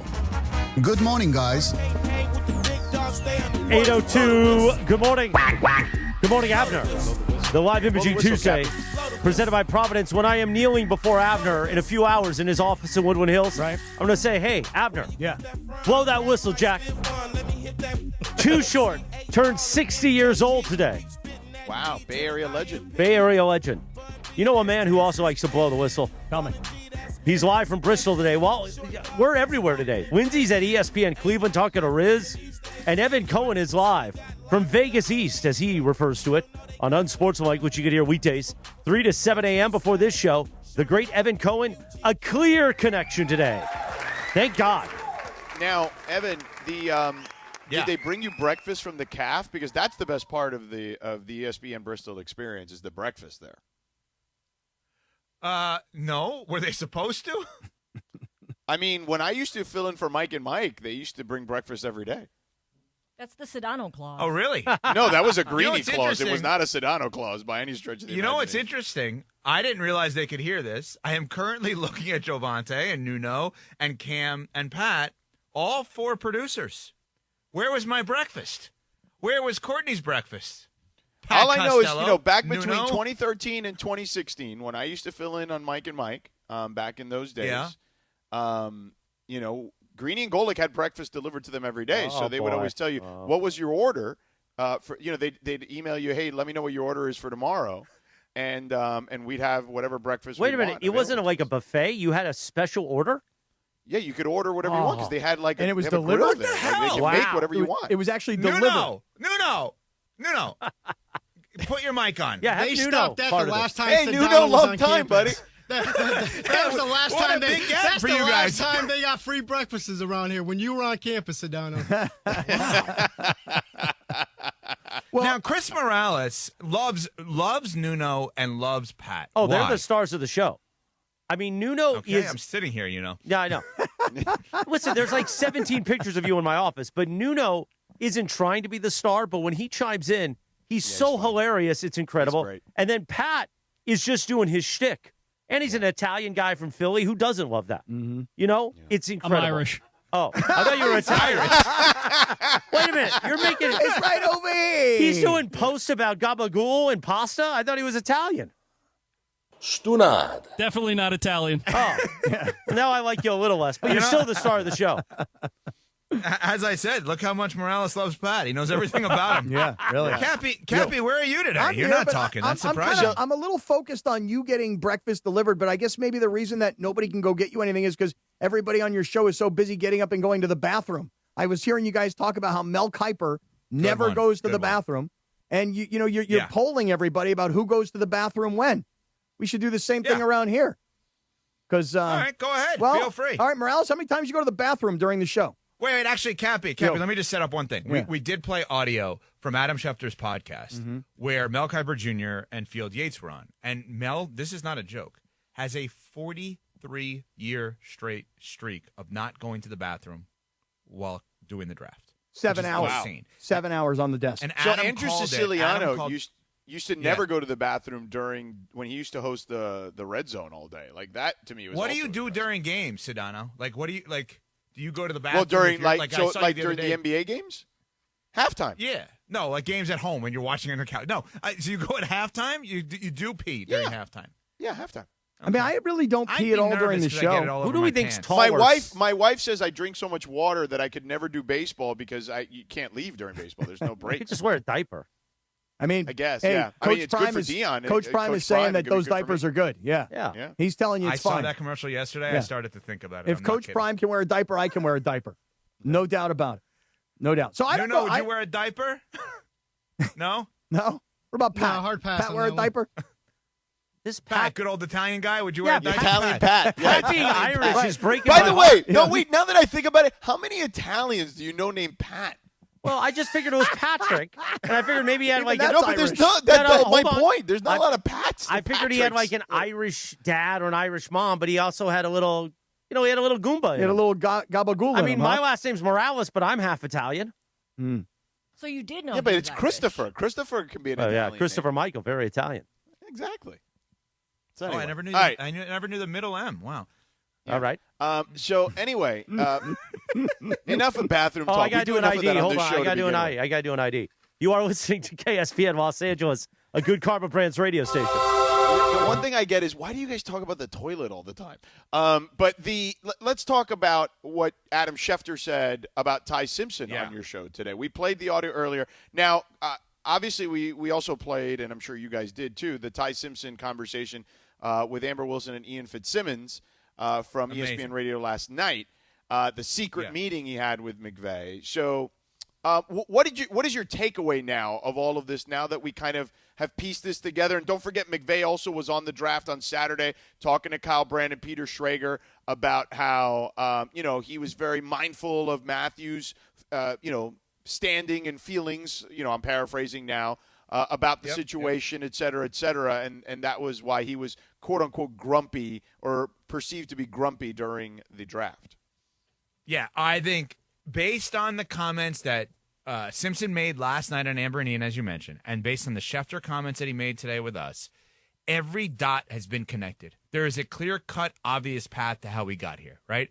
The Rams last year made a trade with the Atlanta Falcons. We knew then they were going to have 2 first-round picks. I said literally the day after the draft last year, one thing is for certain, the Rams will take a quarterback in the 2026 draft in the first round. I said that when they had 2 first-rounders, not 1, right? Then they had 1, so I backed off of that Because a they little traded bit. 1 for But if Trent McDuffie, right, which was their biggest need. Yes. They filled that hole. Correct. So in that specific spot, you go into the draft, and I'm a big believer you draft a quarterback when you want one, not when you need one, as part of the QB rules that I put out there, as featured on ESPN.com not once but twice, no big deal. And I think every dot is connected. Here's what it is. They always wanted Simpson. They never wavered on that. They knew if they put it out there or it got out there that they were interested, and Courtney Cronin brought up this point this morning, and it's an excellent point. Hey, the Rams are one of the smartest teams in the league. If they like him, why don't we? So they never put out there that they like him. They get to the draft, 13, he's available. They get him in the draft. They make sure they do all of their due diligence. As Adam told us, they communicated, obviously, with Stafford. They also communicated, which I was shocked about this one, with Stetson Bennett, their backup quarterback. And then the reason McVay looked upset at the draft was not that he was actually upset, and this is what Schefter pointed out, it was that if you're celebrating a guy that you had secret meetings with, it could come off as a negative towards the guy that you love, that you won a Super Bowl with in Stafford. So I don't think there's any controversy. I don't think there's any drama. I think everything was done really well by the Rams. I love what they did. And my biggest thing all along, Sedano and Cap, is this. If you just flip-flop and make it Trent McDuffie for 13 and Ty Simpson at 29, nobody's saying Nobody cares. Nobody Right. cares. I've been And saying the same thing. Right, but Yes. listen, these guys, Evan, out here, and I remember during the football season, we had a conversation with you about who's the best coach in L.A. You had said something like, Hey, maybe he's not even. Maybe McVay's not even the best NFL coach. Okay, so I was wrong. I was wrong. Listen, not every I admit NFL that. fan. I was wrong. But not every NFL fan base feels this way. wrong. But in this particular case, the Rams fans have an intimate trust in Les Snead and Sean McVay and the partnership that they have. Right. And so what happened on Thursday night was once everybody saw McVay's body language, they went, uh-oh, here comes the division. Here comes the general manager versus head coach battle. It's going to become an ego battle. And who's going to win it? Because clearly these two guys are not on the same page. And the next morning, Les Snead came on with us, and he used this phrase, we're in lockstep together. Yeah, just like Cappy. And I believe him, Just like Cappy. me and Sedano. Lockstep, baby. That's right. I believe him, too. I don't believe you, but I believe him. Yes, I understand. I understand why you would do that. I get that.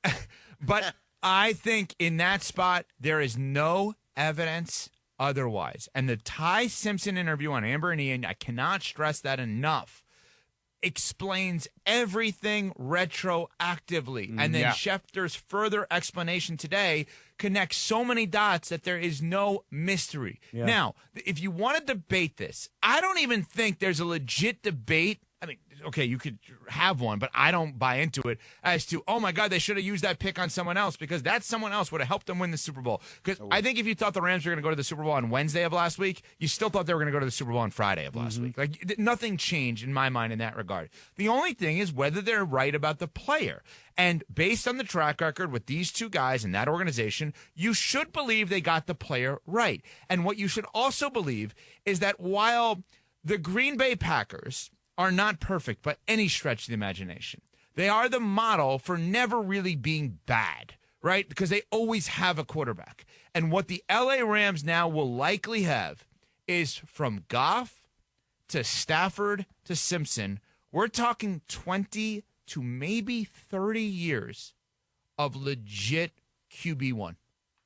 Which, That's by the way, doesn't always guarantee success. I mean, don't get me wrong. Brett Favre had his Super Bowl. It guarantees good enough. Right. Well, it guarantees good enough to not be an embarrassment. Okay, fair point. It doesn't necessarily guarantee a championship, but and here's the flip side of it, because you go from Brett Favre to Aaron Rodgers to Jordan Love. You've had 30 years of outstanding quarterback play. Yes, we agree on that? Right, so then there's underachievement. Right, so then you're looking at the underachievement part, which I would agree with you. Like, how can you not win more with that? And you're right to bring that up, Cappy. But isn't that a dream conversation for the Rams as to, like, hey, you had these guys in a row. How did you not do more in theory? You had Goff get you to a Super Bowl that you lost. You had Stafford get you to a Super Bowl that you've won, and the Super Bowl comes back to L.A. this year, and you know the Rams will be all in. But I'll just give you just one other example, and George, you'll appreciate where I'm coming from on this. You know, having really good quarterbacks for 25 years does not always guarantee anything close to a championship, and I'll use the L.A. Chargers as an example. They had, in the early 2000s, Drew Brees. They went from Drew Brees to Phillip Rivers. They went from Phillip Rivers to now Justin Herbert, and they haven't sniffed a Super Bowl, except one year where they went to the AFC Championship game, and Phillip Rivers was playing on a gimpy knee, and Antonio Gates had a busted toe, and LaDainian Tomlinson was sitting on the sidelines with a visor over his face because he couldn't play. So think about how long that organization, a terrible organization, has had great quarterback play and hasn't even gone near the Super Bowl. Right, understood, and probably not for today. But like, I don't believe that Phillip Rivers is nearly as good as you do. So I don't look at them having great quarterback play all that time. I understand that other people disagree with me on that, and obviously I'm not saying Goff is better than him. I'm just simply saying, and 30 years is probably too much. But I just looked. 8 of the last 9 years, the Rams have had a winning record. 8 of the last 9 years. Okay, if I told you 8 of the next 9 years they have a winning record, that is extremely believable. And there's no way you believe that Matthew Stafford will play 9 more years. No. That's the point. No. Matthew Stafford will play 1 year. They'll win the Super Bowl. He'll retire. Or Matthew Stafford will play another year. They won't win the Super Bowl, and he'll just keep on going because he just can't give it up. But the Rams have the luxury. And I know that it would have been a nice – sorry, go ahead. Well, just to finish the thought, the Rams have the luxury of having a Super Bowl-ready roster today. There are no camp battles. There is nothing going into training camp that will be interesting when George and I are broadcasting from there in July. It's not like, hey, they're trying to figure out who the left guard is. They're trying to figure out who's the right cornerback. Every position on the Rams is settled today. And that's a luxury that most NFL teams do not have. Correct. Right. So simultaneously, what they're in that spot right now where you could say they should and could win the Super Bowl this year, and their next 9 years could match their previous 9 years because of Ty Simpson. You could not say that if they drafted hometown product McVay Lemon with that pick, who I called Malachi on the air 10 times the day after the draft, which not my best moment, but I'll own that. But, like, you can't project 8 of 9 seasons with a winning record because you got another great receiver. You can project that if you have a Les Snead-picked, Sean McVay developed, Matthew Stafford mentored quarterback. 100% agree. That's good. We are all lockstep. Hear that? Lockstep. Wow, look at us. Lockstep. Yeah. All right, let's talk NBA playoffs. There's some people trying to make the case the Lakers could be, in trouble. Houston may have found something. I don't. I think LeBron. It was very predictable. LeBron Game 4 would be the tough game. I mean, we said it even before the series started. Like, that's the game he's not going to have enough rest. He's going to have a huge burden on him. That's probably the game he's going to have the worst game. And now he's going to have a couple days off for Game 5. Now, they got to win Game 5 because then after that, it's back to 1 day's rest again. So, to me, if they don't win Game 5, then it starts to become a little more challenging, right? I don't believe they'll lose the series, but then you start to go, a little bit. Just a tiny smidge. How do you feel about their setup right now? I've picked them before the series in 7. I picked them with you guys before the series in 7. I feel great about them. I think that Houston in Game 4 was just a little blip. I don't buy into this Houston team right now. They also blew one of the most insanely, one of the most insane games. Yeah, Game in the 3 was a sports disaster, history, obviously. Arguably, the other night. Right. So I think there's more than meets the eye with this team. What is it? I don't know. I'm not going to sit here and claim to be reporting or around the team like George is, right, at times. What I am going to tell you is I've watched basketball enough to know that this Houston team doesn't feel right, and I don't think one bad game from the Lakers gets them right. I think the Lakers close it out in 5. Here's the one thing I would do, and I know you're playing with fire. I'd hold Reeves out another game. I would not play him until I have to. Because think about if he doesn't play in Game 5, the rest he could get. Because let's be real. Even without Jalen Williams in Oklahoma City, you have no shot against OKC unless you have a full roster. And I don't even know with a full roster if that gives you okay, this is going to sound stupid, but hear me out on this. The Lakers roster in full has much better players than when not in full. But the current version of the roster allows for less opportunities for Oklahoma City to attack than it will in 2 weeks when they have the full roster. What do you mean? Which means Luka, meaning Luka and Reeves. You're saying that they can go and pick on Luka and Austin, right? Yes. Yes. Yeah. Yes. I don't know, though, real quick. About Austin, George and I, we kind of went back and forth on this going into Game 3. What would you do with Luka? And I wouldn't have played him in Game 3. Yeah, Kevin. with Reeves. Evan, just excuse so me, you know. Reeves, excuse me. Evan, just so you know, Cappy asked me this yesterday. Did you say my name wrong? I said Kevin, but only because I was watching something on TV. And Hey, Kev, you're doing a hell of a job here today, Kev. Yeah. 23 years into a friendship, he gets my name wrong. Come on, Kevin. Oh, my God. God. I was with that? watching someone else on television go ahead. named Kevin. So anyway. Yeah, go ahead, Jack. Cappy asked me yesterday, should we play Reeves, to your point, what you brought up a second ago. I said only in a blowout situation. That's when I would ease him back into the series. Whether they're winning by a lot or they're losing by a lot, I would bring him in Game 5. I would have him active, and I would bring him in that scenario. I feel slightly differently. Just going back to last week, going into Game 3, I was like, should you play Reeves? I don't think so because you already have a 2-game lead. Then if you win, you definitely don't play him in Game 4. That all played out, and obviously they lost. I kind of feel like if Austin Reeves is ready and he's dressed and he's in uniform and he goes through pregame workouts and he feels ready, and it's been now almost a full 4 weeks because today is April 28th. Tomorrow will be the 29th. It'll be 27 days since the injury. If he's ready to go, I would start him tomorrow night because I go for the win tomorrow night. You've got to get this series over. You don't want to give Houston any belief that they can come back. And really, what I'm hoping for tomorrow night is I'm hoping Kevin Durant comes back to play because, Evan, everything you said about the Houston Rockets not feeling right, to me, a lot of that is about Kevin Durant. I want him on the floor because I think they're better without him on the floor, believe it or not. Yeah. That's interesting. Let me go back to the first thing. Sedano, just to confirm I heard it correctly, are you saying you'd bring him Reeves off the bench? You're saying? Correct. I don't start him. I activate him. Let me ask you a and question. I only bring on him that. in a blowout scenario to give him a little run. I start him because he's loose and he's warm in the pregame warmups. I don't want him sitting on the bench and getting tight. Yeah, but you know what? We may have just stumbled on a conversation for getting ready for Oklahoma City. You're going to say Reeves this. off the bench makes a lot of sense because then you're not going to put 2.5 bad defenders on the floor at the same time. I agree. You could actually stagger them. So maybe that's the counter. Maybe you bring Reeves back, contrary to what I just said. You put him on the bench, and you kind of get him thinking, this is going to be your role because you've been out for so long, and you're Austin Reeves, and you're great and all. You're not Luka. Luka is not allowed to come off the bench. That's not an option. He's Luka, and he's LeBron. They're not allowed to come off the bench. You are, right? I wonder if that's kind of breadcrumbing the idea of the best way to beat or compete with Oklahoma City is to not have those three on the floor at the same time. Well, I think we've seen, and George, I know you kind of thought about this before this series against Houston, that the Lakers would likely be better defensively when you don't have Austin and Luka on the floor.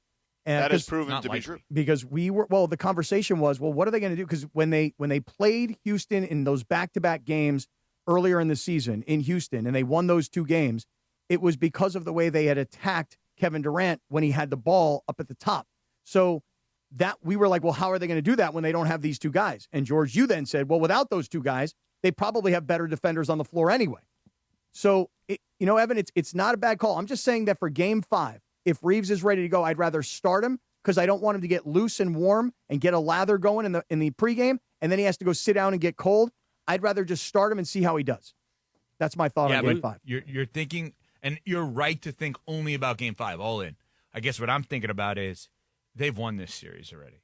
It's much harder to start him and then, in essence, bench him for the next series versus, hey, Austin, you did a hell of a job coming off the bench. Let's keep this going. He brought him off the bench injury once already. Like, it wouldn't be a surprise. So there you go.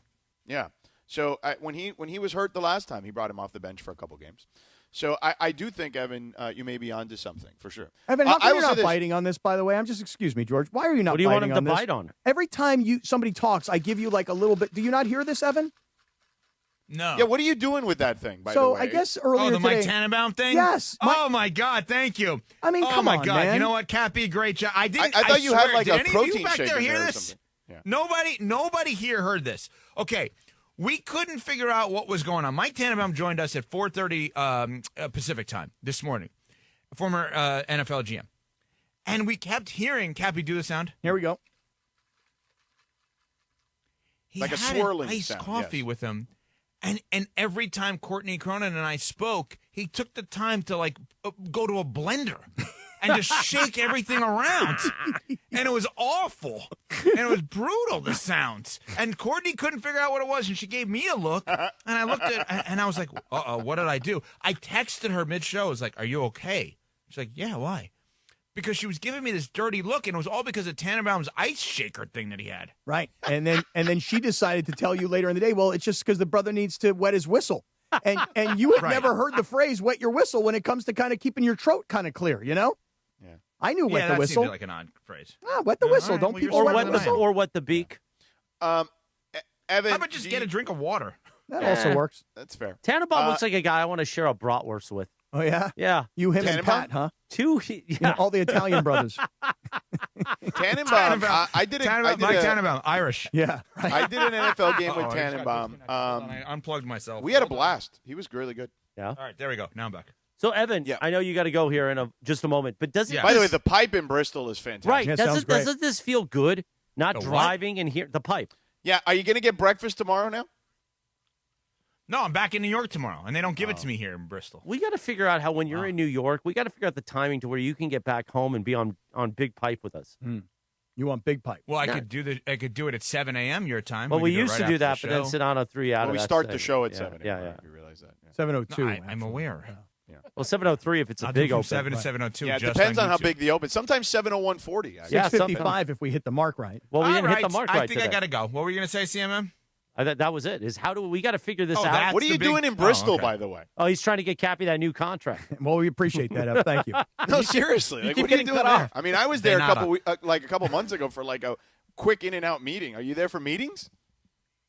Michelle and Canty are off. Courtney Cronin was filling in. She was here. I figured, why not? I live an hour 10 from Bristol, That's an hour good. from the city. But you should take advantage of while you're there and see some suits. Do you know that I have a meeting in 5 minutes and because George never wants to keep me longer than I feel like George is doing this just because he thinks now I'm going to be late to a meeting. Who are just you meeting to screw with? with me? Yeah, who are you meeting with? No, goodbye. I'm What do you leaving. mean? I'm actually leaving. I got to go.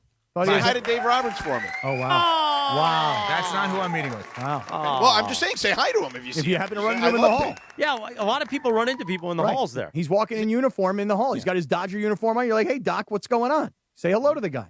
Yeah. You see Dave in the parking lot, just say, hey, the LA Morning Show. Still there or is he gone? Nah, he's gone. They hung up quickly. He just broke that pipe. Yeah. He sure did.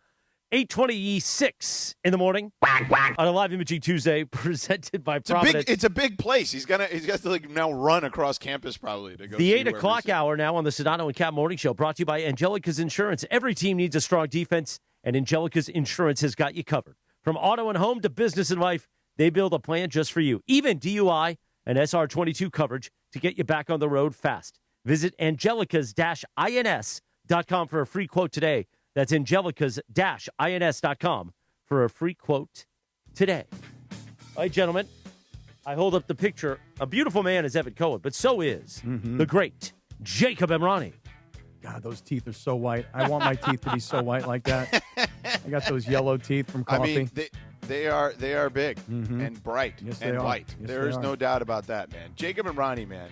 You want to talk about a mensch, this guy. Oh, right? he is. Listen, you get yourself in any kind of accident situation around L.A., you can be running errands, walking into a store, or meeting somebody for dinner, and all of a sudden it takes one bad property condition for your whole week to get thrown off, Cappy. Yeah, like a wet floor or like broken steps on a building, bad lighting, stuff like that can lead to a serious fall before you even see it coming. And if you were hurt in a slip and fall on another premises, they have a liability situation. That's when you call Jacob, George. Yeah, absolutely, man. And here's the thing. You call this number, right? 800-345-6789. Jacob and Ronnie helps people who get injured because somebody failed to keep a property safe, Cappy. Right. You can get a free consultation, a no-obligation case review. And remember this is the most important thing. There is no fee unless Jacob and Ronnie wins for you. So that means 6-7. Oh, wait, no, not yet. That means you can ask questions and get real answers without taking on more risk. So call them at 800-345-6789. That's 800-345-6789 or visit calljacob.com. Thank you so much. In about 3 minutes, we return on LA's only local sports morning show, the Sedano and Kap Morning Show, and the burning question that Bergie wants to talk about, and Sedano. Who's going to have a better NFL career, Cappy? Mendoza or one Ty Simpson? That's next on the Sedano and Kap Morning Show on ESPN LA. This is the Sedano and Kap Morning Show. Spring has sprung at Morongo, and you'll make memories you'll never share with your grandchildren. Now your top reasons to visit Morongo. Canyon Lane's bowling experience. It's not just bowling, it's a 10-pin party. Number 2. Hollywood Stones, playing tribute to the Rolling Stones, Thursday, May 7th. And the number 1 reason. Gas prices blow, but not at Morongo Travel Center. They're low, usually at least $1 lower than anywhere else. Morongo, good times. Hey guys, it's Sedano. Next time you're at my home away from home, LAX, look up. You'll see the future of travel in action. It's the all-electric Skylink train. It's now testing, and trust me, this is a game changer. What does it take to build a champion? It takes round-the-clock preparation. And soon, Skylink will connect you to the airport terminals, the new rental car center, and LA Metro. From practice to prime time, the LAX Skylink. Fast, free, and built for LA. In testing now to help you skip the traffic later. In the playoffs, performance isn't just expected, it's engineered. At Lexus Santa Monica, we play at that same championship level.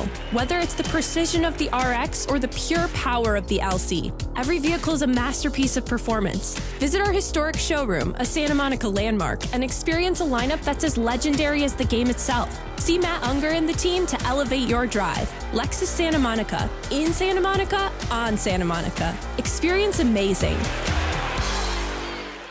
My name is Christine, and I'm a widow. My husband, Ryan, was a healthy 34-year-old, and 3 months later, he was gone. Thankfully, he had life insurance. Ethos made it so easy. You can get a quote in seconds, apply in minutes, and get same-day coverage. 100% online, no medical exam. Life insurance didn't take away the loss, but it did give us the space to just grieve.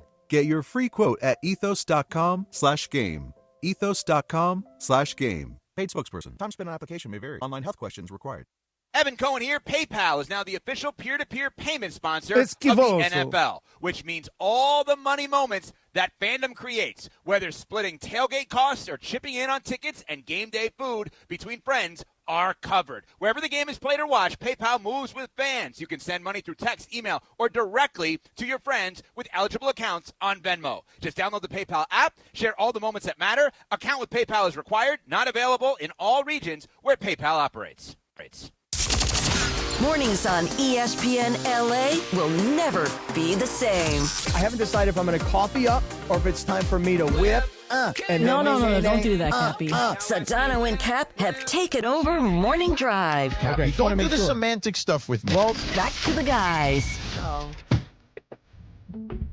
8:31 on a Live Imaging Tuesday presented by Providence. Cappy, on this day in 2018, the number one dance track, Dua Lipa. IDGAF. You know what that means? I don't give a... Oh. Yeah. Oh, yeah. Like FAFO. Today is also Biological Clock Day. Oh, really?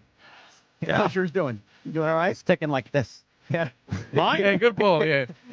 Mine's good, bro. Yeah, yours is all right, huh? Yeah. Mine is Also, expired. Yeah, no kidding. Today's also Clean Comedy Day. I got a few people you could give that to. Not this show. Well, no, we're just having fun, smacking it around. Speaking of smacking it around. Oh. Are you still reeling from the Lakers' loss to the Rockets in Game 4? Let DeAndre Hawkins, Young D, ease your pain on Lakers Talk Daily every weekday morning at 11 a.m. on the ESPN LA YouTube channel. You get an in-depth breakdown of what the Lakers are doing well and what they need to work on to finish off the Rockets. That's 11 a.m. on the ESPN LA YouTube channel, your home of Lakers basketball, ESPN LA. Oh. I look By the way, forward all to- that talk about breakfast got me hungry, man. Yeah, I've been seeing these... Acai bowls coming in? No, acai, you can't do acai right out of the gate. That's too much of an insulin sugar spike. Oh, yeah, that's going to juice you. But I've been Yeah, seeing you these gotta, commercials. you gotta go eggs first. I just ordered some eggs. Oh, nice. I've seen, like, lately these McDonald's commercials with, like, 2 sausage, egg, and cheese McMuffins for, like, $6. You know? And the thing is this. Like, if you ever went to a McDonald's and you're like, you know what? I don't really want 2 of them, but they're only $6. And if I order one of them, one's like $5.99. So I might as well get both. And then for me, I don't know what the rest Bring of you it for guys. somebody else. I can't. Just get rid of the bread and eat the egg and the sausage. I know. But for me, Yeah, I got that's no, true. You could do I got that. no discipline. I'll eat them both. And those look good. Do you then put the cheese on yourself at home, Cap? Lindsay, if it was 10 cents, less, I probably would put the cheese on. Hey, that reminds me. When I went out to eat the other day, they charged me $3 for cheese on my salad. Isn't that crazy? $3. Why Those cheese? Cleveland prices. Those Cleveland prices. I said to my sister, because we were both complaining about it, I said, man, I can't imagine what that would be in LA. It'd probably be like $7. That's just crazy. Well, I don't know if they. I mean, I feel like they baked that into the price. What kind of cheese was it? Yeah, seriously. Goat Well, cheese? it was no. Oh, I wish it was. It was mozzarella because it was an Italian. Oh, a little restaurant. mozzarella. Wait, A hold little on. mozzarella. Mozzarella should be like an automatic in an Italian type of salad. Oh, no, we're going to have to charge you more for cheese. It's I'd be like, This place has amazing Italian food, and they've always All charged right, for cheese on the salad. I would never Best order the Italian cheese. food. I would Best tell you right Italian. now, a principal Although issue Cleveland for does me. have a lot of good for her. Italians. Cleveland's They do got have a lot good of Italian. Italian. Yeah. Principal Let me tell you issue. something. Mike No cheese. Fratello, Mike Fratello has a bunch of good Italian places in Cleveland. There was quite a mob concentration back in the day in Cleveland, so that's why you got some good Italian spots. Yeah. No chance I'm paying $3 for cheese. Mobsters. Yeah, Cabby's like, no cheese. No on way. my No, salad. I'll have no cheese then. Don't worry, Thank you. guys. I'll stop at like Aldi's on my way home. Okay. Yeah, don't worry. Yeah, don't worry, guys. I will get my own cheese. I will slice it up. I will put it in the salad on my own. No problem. I'm paying you $3 for cheese. Cheese belongs in the salad. What next? I got to pay extra for salami in the salad? Well, you always got to pay extra for salami if you want the good stuff. That's true. Yeah. That is true. Right. All right, as you were, George. Fernando Mendoza is the number 1 pick. He went to the Raiders, Bergey's Raiders. Ty Simpson at 13. Sedano today. What are you sighing about? I'm trying to set you up. No, I know the question. It's the question I'm sighing about. All right. It's a Who's going to difficult have a better question. career? You got to think. You got to do some deep thought on questions of this magnitude. You know, I was getting there. And by the way, it's a different sigh. It was like an inner sigh. It was like, it's not an angry you know, like sigh. as opposed to like, right. That's an angry sigh, like when you're really annoyed with something that I've said. It's more thoughtful, right? Only 25 more Right, minutes it's like- and I'm leaving. So you'll be free of me for the 9 o'clock hour. It was a contemplative sigh. Correct. Thank you. And listen, I think the sighs are really, there's the nose sigh. Know your sighs. Right. Nose sigh, mouth sigh. Nose sigh is I'm doing some deep thought. Mouth sigh is I'm annoyed. And they're two different sighs. Agreed. Thank you, Captain. You're very welcome. I usually pay This extra is why for we're the mouth sigh. lockstep. Right. This is sigh analysis is what is this it? is. That's exactly what this Some is. days I It's could use sigh psyops. in the eye. Yes, exactly. Sigh analysis on ESPN LA. Right. Anyway, do the that. question. The question was. Oh, who's going to have a better NFL career? Fernando Mendoza or Ty Simpson? ... I mean, listen, if you're asking me just based on, like, I mean, so if you're asking me who I trust to develop their quarterback better, I'm going to trust the Rams. Like, I don't think there's any question about that part of it. But that doesn't mean Fernando can't be a good individual player and be a better individual quarterback than Ty Simpson. Look, I would make the case Justin Herbert is a better individual quarterback than a lot of guys in the NFL. I don't necessarily think that, he hasn't had the team success, clearly.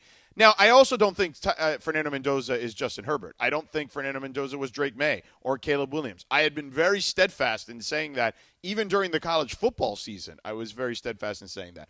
I look at Fernando Mendoza as a more mobile, like Joe Flacco. I look at him as a better version of Sam Bradford, right? Like, these are guys who I think are good quarterbacks in the NFL, but they need stuff around them. And that, by the way, you could have made the case for Tom Brady being one of those guys, for particularly the first 5 or 6 years of his career. And then that changed, right? Then he became one of those guys that was the dominant player. Now, I don't expect Fernando Mendoza to be Tom Brady, even though he does idolize him, and he's now part of his organization. But yeah, like I just think Fernando. It's hard to judge them, Cappy, because Fernando played 3 years in college football. Yep. Fernando also played on the oldest team in college football last year. Maybe even, it might have been in history, to be honest with you, because the average age was nearly 24 years old. Kirk Cignetti, you want to find out how he turned around Indiana? 2 things. Money, clearly, number 1, Mark Cuban. But number 2, he used that money on older players. He scouted older players because he realized, wait a second, there's a market inefficiency here. Yeah, you can go get the best 5 stars who are, 19, 20 years old, 18 years old. I'm going to get you some men to play against those guys. And I'll take my chances getting those guys, luring them to Indiana, because it's not like they were all these household portal brand names that he brought in. He brought in his JMU guys who were excellent at that level, but they were older. They understood the system, right? So Fernando benefited from that, in my opinion, in a way that Simpson did not, right?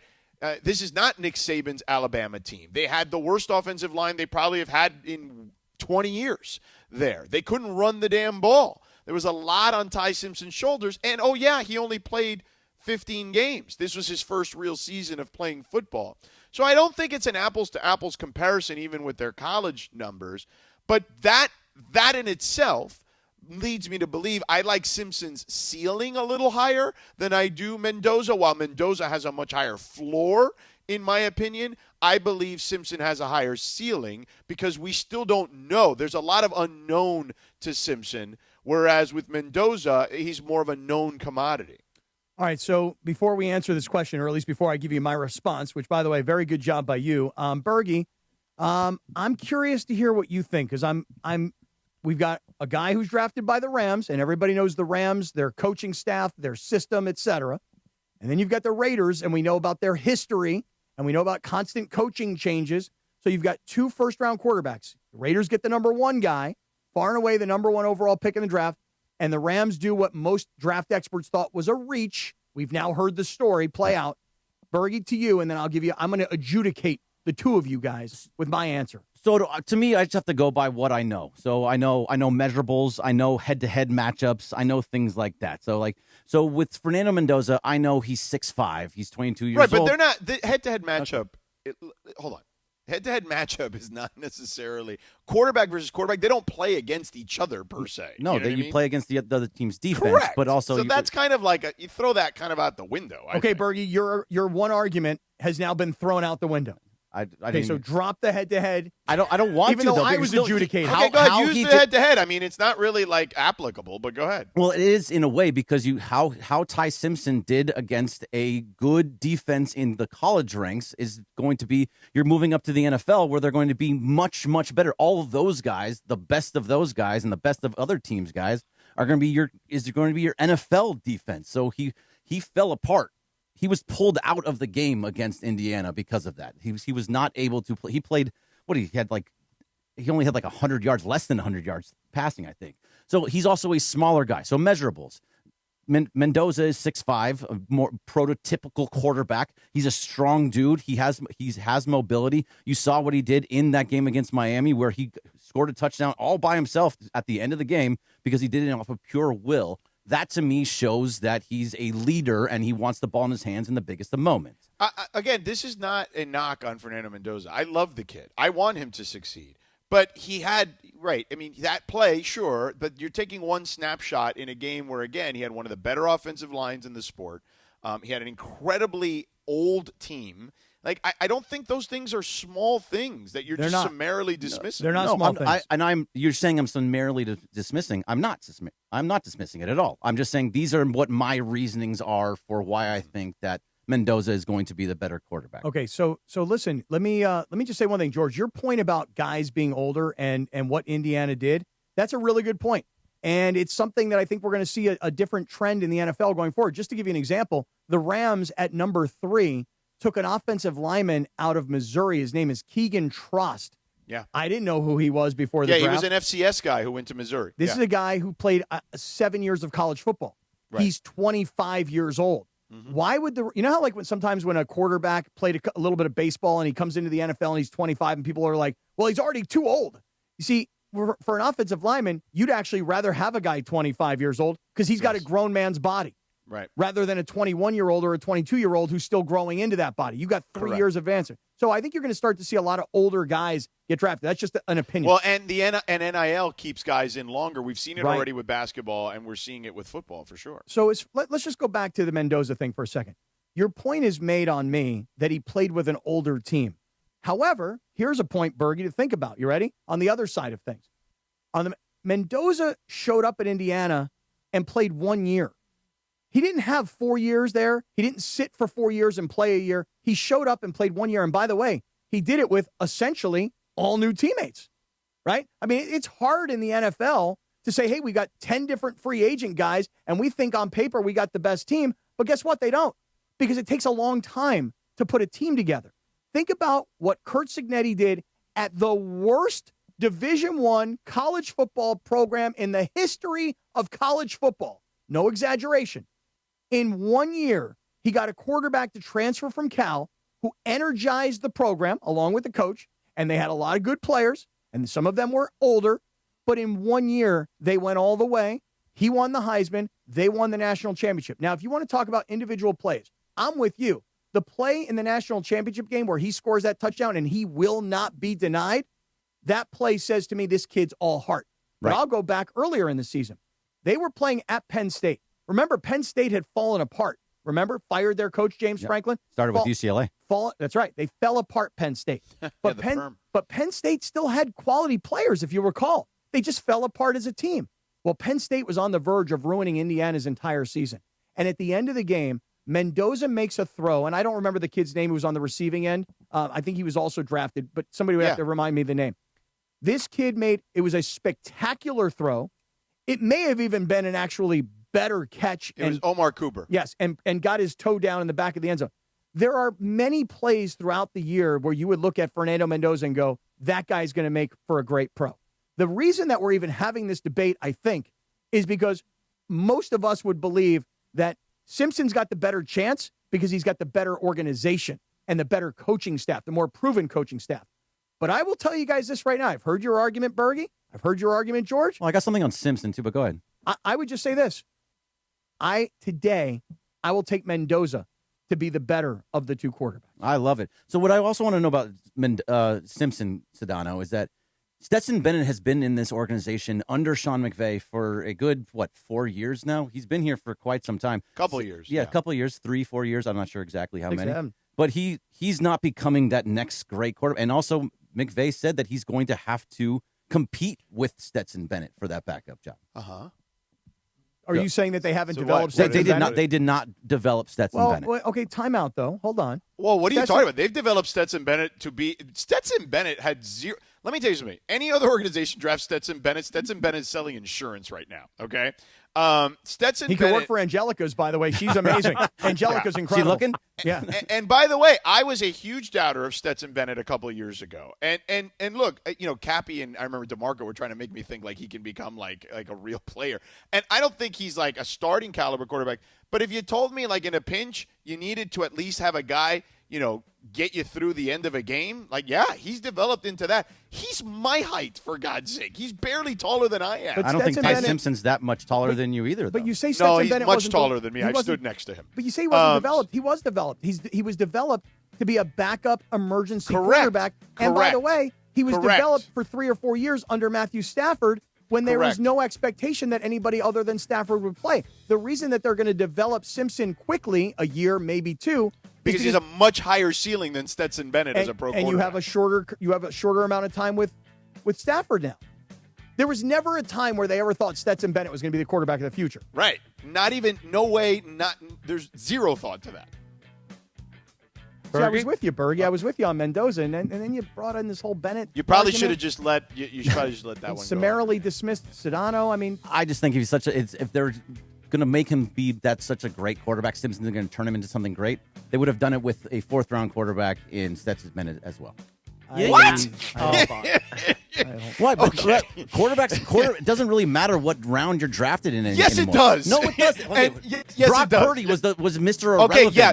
So there hold are on. You're going to give me the two. Wait. You're going to give me the two outliers in NFL history. Brock Purdy, who really hasn't won anything yet, but has played fantastic. And let me tell you something. I think Brock Purdy is really damn good. And Tom Brady in the 6th round. Go ahead. Name me the other 7,000 quarterbacks who didn't work out in that scenario. Give him Kurt Warner.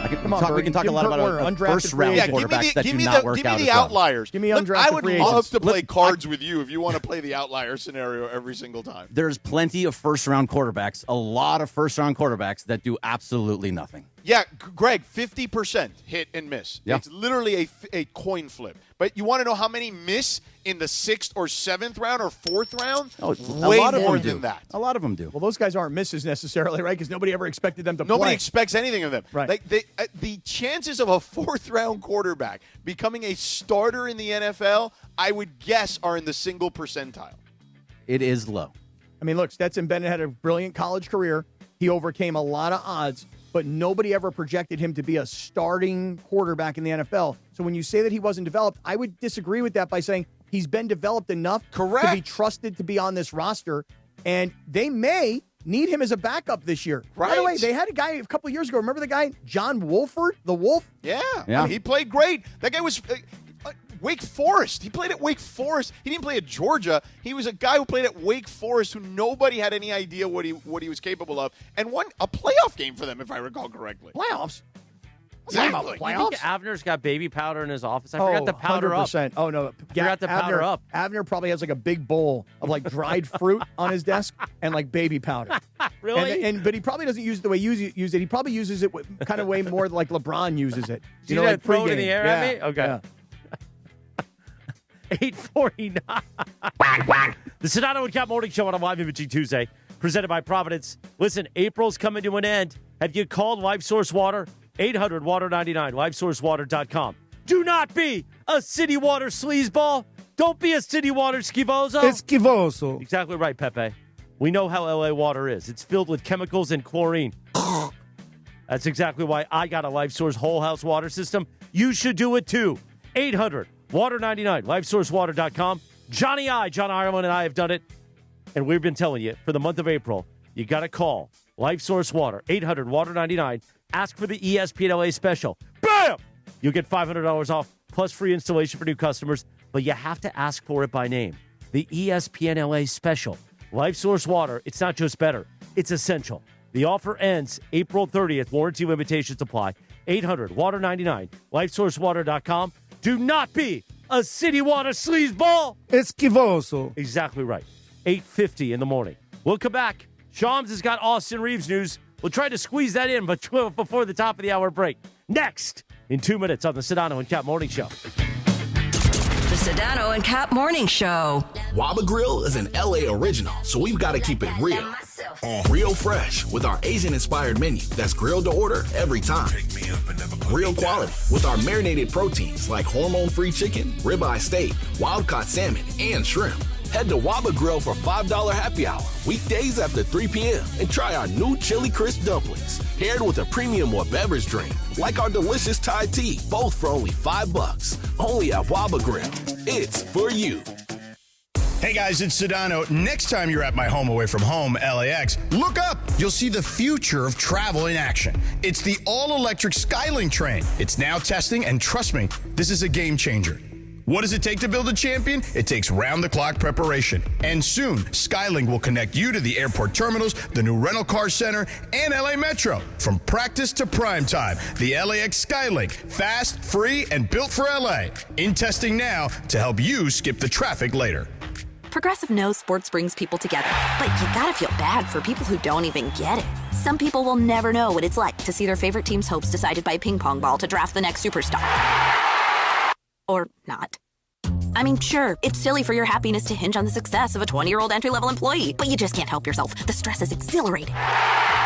Progressive can't bring people together like the draft, but we can bring your home and auto insurance together with a bundle. So switch and see if you could save hundreds. Progressive Casualty Insurance Company, affiliates, and other insurers not available in all states or situations. Hey, it's Rich Eisen for Pella Windows and Doors. Sometimes teams take a timeout to regroup and call the right play. When it comes to your home, Pella Windows and Doors always has the winning game plan. They're not just window and door experts. They're experts at taking care of you and your home. At Pella, they find the products that meet your needs and their experts install them. They do it every day, and that's why your neighbors trust them. Discover why Pella is a trusted choice for homeowners everywhere. Visit Pella.com/Eisen today. That's Pella.com/Eisen. You're hanging out with the Sedano and Kap Morning Show. The balance of how you drive me crazy and also make me laugh hilariously is like the perfect balance. See that? Perfect balance. Yeah, perfect balance. Yeah. Back to Sedano and Kap. I've seen these ups and downs. 8:52, good morning. The Sedano and Kap Morning Show on a live imaging Tuesday, presented by Providence. You know who's singing here, Cappy? I actually don't. John Daly.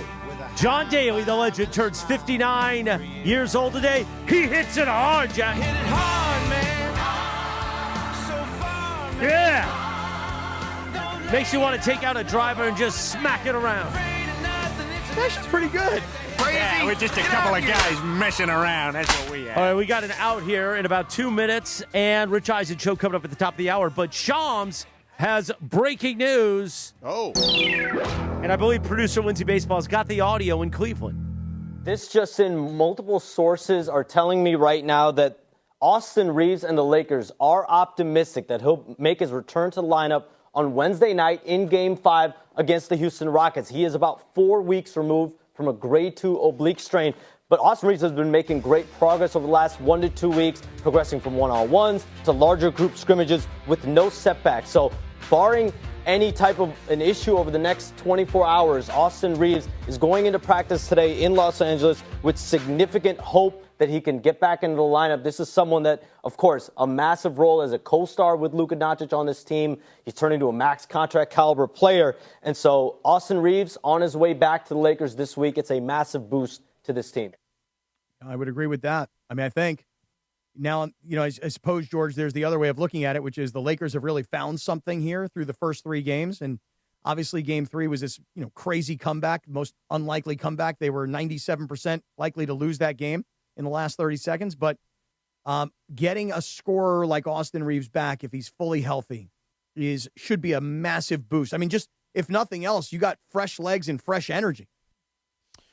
Yeah, sure. I don't think there's any question because it did look like they were a little tired the other day. I don't think there's any doubt about that. But I hope they bring him off the bench at the very least because there's a pattern that already has been shown that they would consider that because I do think that would be the best way to kind of move him forward throughout this postseason. I actually think Evan's point was earlier with us made a ton of sense. My only thought is, and I thought it did as well, but in game 1, let's say it's tomorrow night, you go through all your pregame warm-ups, you're sweaty, you're wet, you're lathered up, you're loose.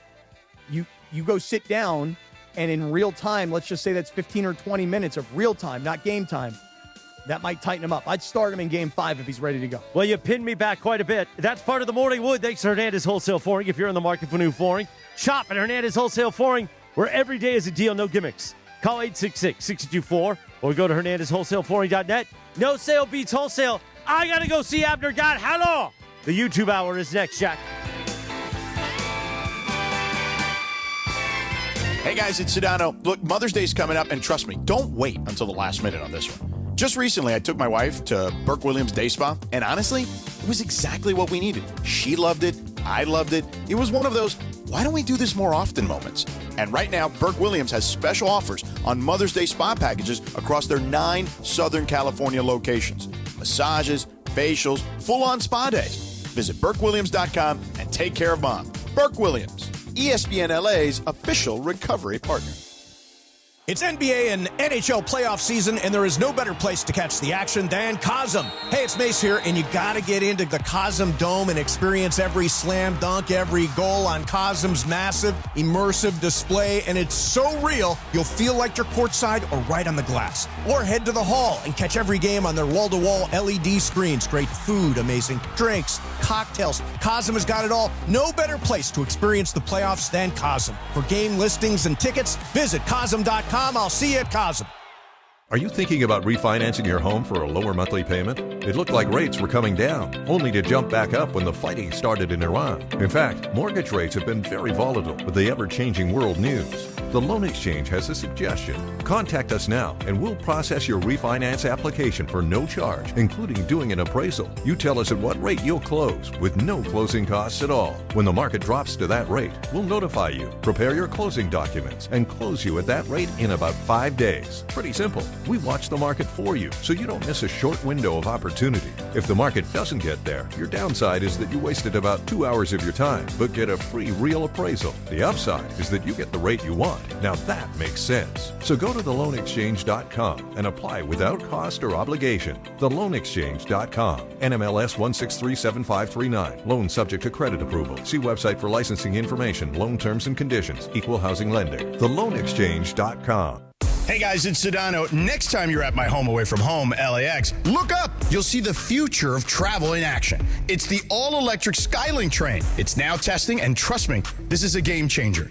What does it take to build a champion? It takes round-the-clock preparation. And soon, Skylink will connect you to the airport terminals, the new rental car center, and LA Metro. From practice to prime time, the LAX Skylink. Fast, free, and built for LA. In testing now to help you skip the traffic later. Mike, in sports dynasties, they don't happen by luck. They happen with culture, coaching, and execution. That's exactly how we run Rotolo Chevrolet, with all of those ingredients. So how much of this is why you've been number one 14 years in a row? When you put all those ingredients together and your processes stay in place, you're going to get great results. And if you come to the store, you're going to find out why you're number one. Come see what the fun is all about at Rotolo Chevrolet. From the showroom to the service bay, everyone is at top of their game. Rotolo Chevrolet, built like a champion, driven to win. Visit RotoloChevy.com.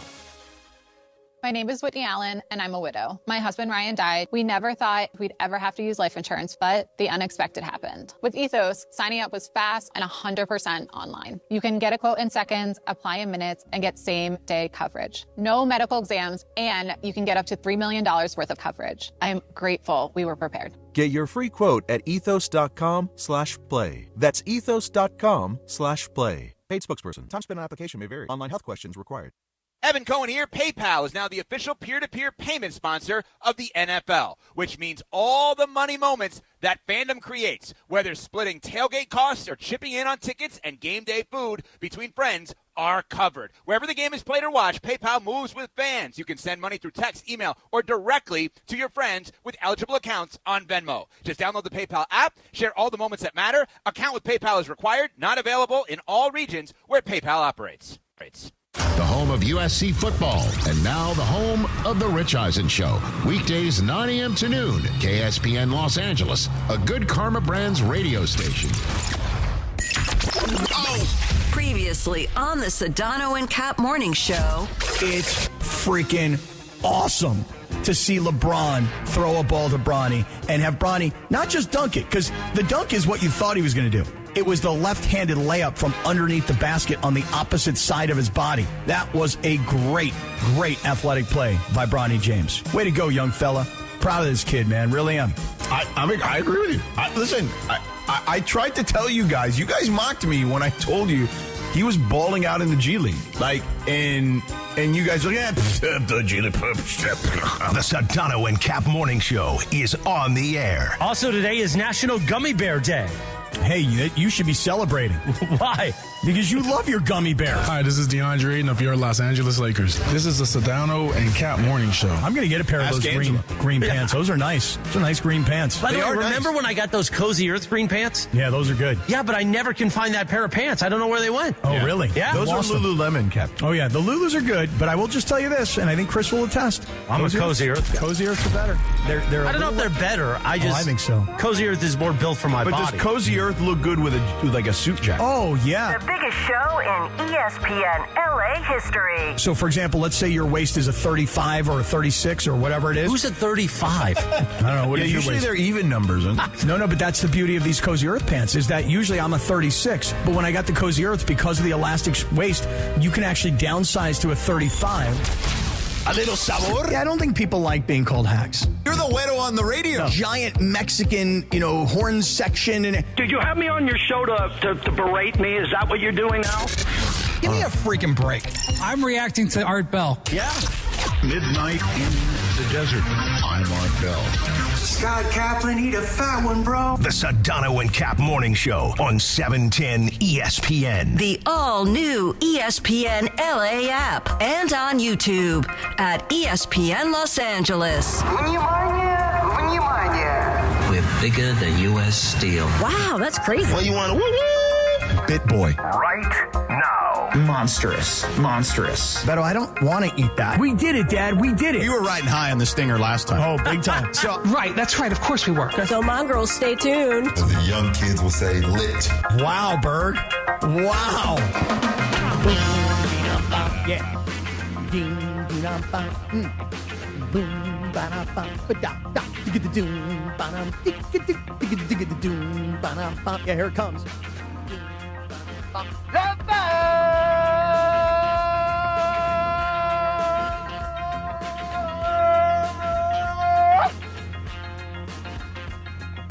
Boom. 9:03. Tell us, Lynn. Oh, that's right. Chris isn't here. Yeah. Okay, good. Okay, good.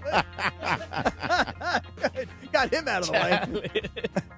Let's talk about Austin Reeves. So, Lindsay, Greg, somebody. Help me. For anyone that just missed or just tuning in and they're just listening on the YouTube hour, or hopefully, because we didn't direct them to the app, they realize that they can still listen to us on the app. Oh, no. We should probably make a note of doing that on a regular basis starting around like 8 o'clock. Mental note. Let's do this. Let's talk about the Austin Reeves scenario. Let's hear Shams one more time. Shams Charania, breaking news about Austin Reeves. This just in, multiple sources are telling me right now that Austin Reeves and the Lakers are optimistic that he'll make his return to the lineup on Wednesday night in Game 5 against the Houston Rockets. He is about 4 weeks removed from a grade 2 oblique strain.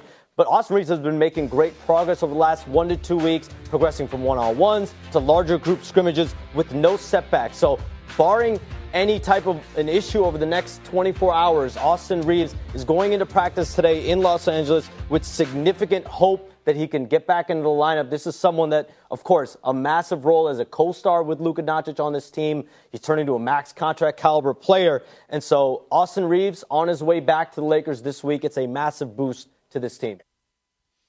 Certainly a massive boost. I don't think there's any question. And if this team has any thoughts of, forget about finishing this series, but perhaps even contending in the next one, they're going to need their full complement of players. And just getting one of them back is big. I would bring him off the bench. I know you want to start him. There's already precedent to bringing him off the bench. Cappy, give us your reasoning for starting him. Look, here's the thing. We've watched these highlights. We're just watching them as Shams was giving the story, right? When you saw Austin Reeves against Oklahoma City, he was holding on to his left oblique from seemingly the beginning of the game. When you have that sort of injury in the core area, for me, if you've taken 28 days, 29 days, and you're back, and remember, George, the original diagnosis is it's a 4 to 6 week injury. So if you do everything you can do and you do every sort of training session you can do, and you do it 3-4 times a day, maybe you can advance, getting healthier quicker. So this is it's an interesting part of the body, because if you're a hitter, for example, if you're Mookie Betts, you notice that Mookie hasn't come back yet. And remember what the Dodgers said about Mookie. Oh, you know what? It's 4 to 6 weeks, but we think he'll be back quicker. Well, it's very hard to swing a bat when you've got an oblique strain, and it's very painful. So You've taken all this time, you've rehabbed, the doctors have given you clearance, you're feeling confident and ready to go, you're in uniform, you want to play, you go through your layup lines, you go through your pregame routine, you do all your shots. Now you've got a sweat going. They go through the introductions, the team warm-up again, and if you sit down on the bench and they don't bring him in until, let's just give an example, the 6-minute mark of the first quarter, 6 minutes of game time could be 25, 30 minutes of real time. So I don't want to set the guy up for getting loose, getting warm, and then sitting on the bench for 30 minutes and then having to come in cold. I'd rather start him, see how he looks and feels, and protect him by getting him out earlier rather than getting him in earlier. That's my thought. I mean, that's not a crazy theory. I just think that they've already done it off the bench. And I do think that they're, I think Evan Cohen's point earlier of bringing him off the bench now sets a precedent. Well, maybe he can come off the bench moving forward for a little bit during this next series. Because if you start him, you can't put him back on the bench. Yeah. The theory of bringing him off the bench is not something that I'm like fighting. Because no, I get it. Because here's the thing. The Lakers, to their credit, they have had to go through so many different iterations of this year's team. Think about where we are right now. You've got LeBron, who has been asked to be the number one again. Yeah. And at no point during this season was he really ever asked, because everybody's like, well, Luka's number one. And maybe he's number two. Now Austin's number two. So then LeBron, after his 3-game absence, came back and was willing to be number 3. Mm-hmm. Well, then by the end of the season, George, they're like, oh, sorry, LeBron, but we need you to be number 1 again. So then when LeBron becomes number 1, remember, Marcus Smart, he missed probably 7 or 8 games towards the end of the regular season. He finally came back and got himself, reinfused into the lineup. So now you've got LeBron, who's playing a different role than he was playing earlier in the season. Mm-hmm. You've got Marcus Smart, who was recovering from injury, and he's playing a much larger role. Mm-hmm. You've got now Luke Kennard, who was really very much a bench player and a role guy, and now he's been expected to and has been disappointing when he hasn't scored 20-plus points and he hasn't taken 5 or 6 3-point shots during a game. So his role has changed. You've asked so many guys to change their role. My concern would be that when you bring Austin back, whether as a starter or off the bench, you're asking everybody to change their role yet again. Because it's not like getting a guy back who plays, 10 minutes and makes a small contribution. You're talking about getting back one of your stars. Can I ask a question? Feel free. Doesn't every NBA team deal with that exact same thing all the time? Where you lose a guy or two and you have to change up the lineup and you have to ask different things out of everybody, and that's part of being a professional basketball player? Great question. Great question. So here's the thing. Yes, I think you're right. Most teams have to deal with injuries, right? And they have to, guys get hurt, then guys rehab, and then guys come back. But here's the slight difference as I see it right now. The Lakers have found something unique over the last few games and towards the end of the regular season as well, when they knew that they were faced with this situation of having their 2 stars down. So they prepped for it at the end of the regular season. And then game 3 is going to go down in the annals of one of the all-time great comebacks in Laker history, and certainly in LeBron's career. So yes, you do get players back, but are they superstars? And Austin is now elevated, as Sham said, he's elevated to that max contract caliber player. So that's number one. And then number two, you have a team that won 3 straight games in the postseason with guys who've played massive roles that you might not have expected. So you're right. All I'm saying is that you're not bringing back the number 7 or 8 guy on your bench. You're bringing back the number 2 guy on your roster. Well, Cappy, I ask you that because, and George will attest to this, and of course, I'm going to compare it to Cleveland because they had a very similar situation when they traded for James Harden, and back in February, Jared Allen was playing out of his mind. And Evan Mobley was in and out of games. He was mostly out of the lineup for February, and he's their probably 2nd or 3rd star player. Jared Allen, also a star player. But they had to adjust in a way that actually made them a lot better because Jared Allen had the best month of his season. They were calling him Black History Month Jared Allen because he was so good in the month of February. They said he owned it. So I just think that it's something where, I think that's where coaching comes into play a lot. You need to be able to figure out, who has to do what and how to manage people. And when you do lose a star, who can make up for it? Or when you lose a role player, how valuable he really is and how you can fix that. So I feel like it does happen a lot more than you would think, but it's more of a coaching thing, in my opinion. No, you're probably right. It does happen often, but does it happen in game 5 of a playoff series? Does it happen in game 5 when you won the first 3 games of the playoff series? I'm just looking, and if you're right, you're right. But I'm thinking about examples of star Tyrese players. Halliburton. Okay, Tyrese Halliburton last year. Well, that was game 7. Mm-hmm. Yeah.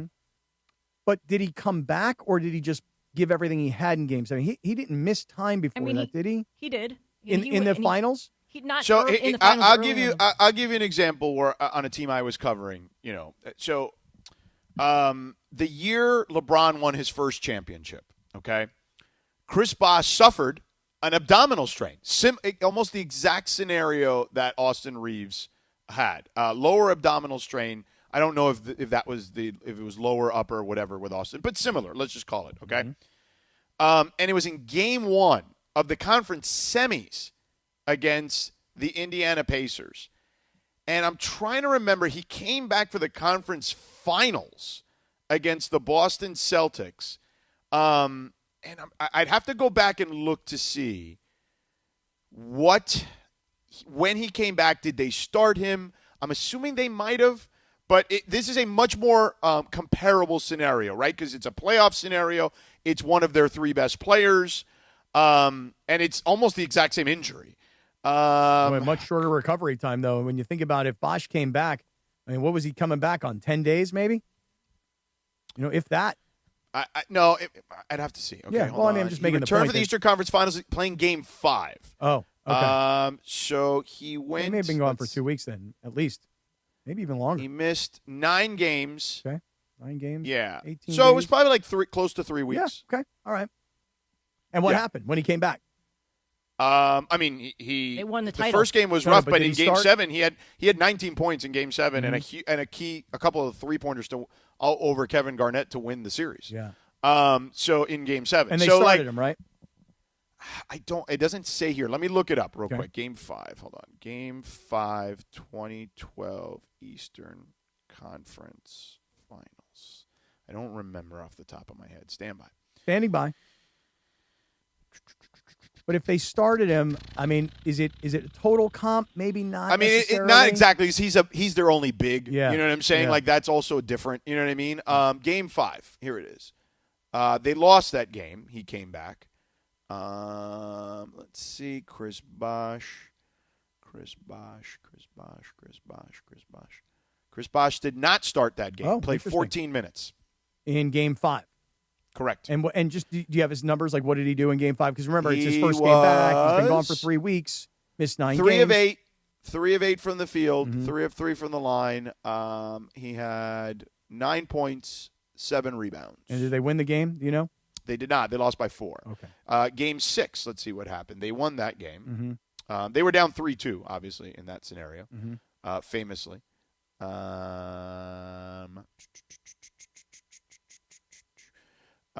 Let's see. Just So while you're then looking that up, let me just say one thing.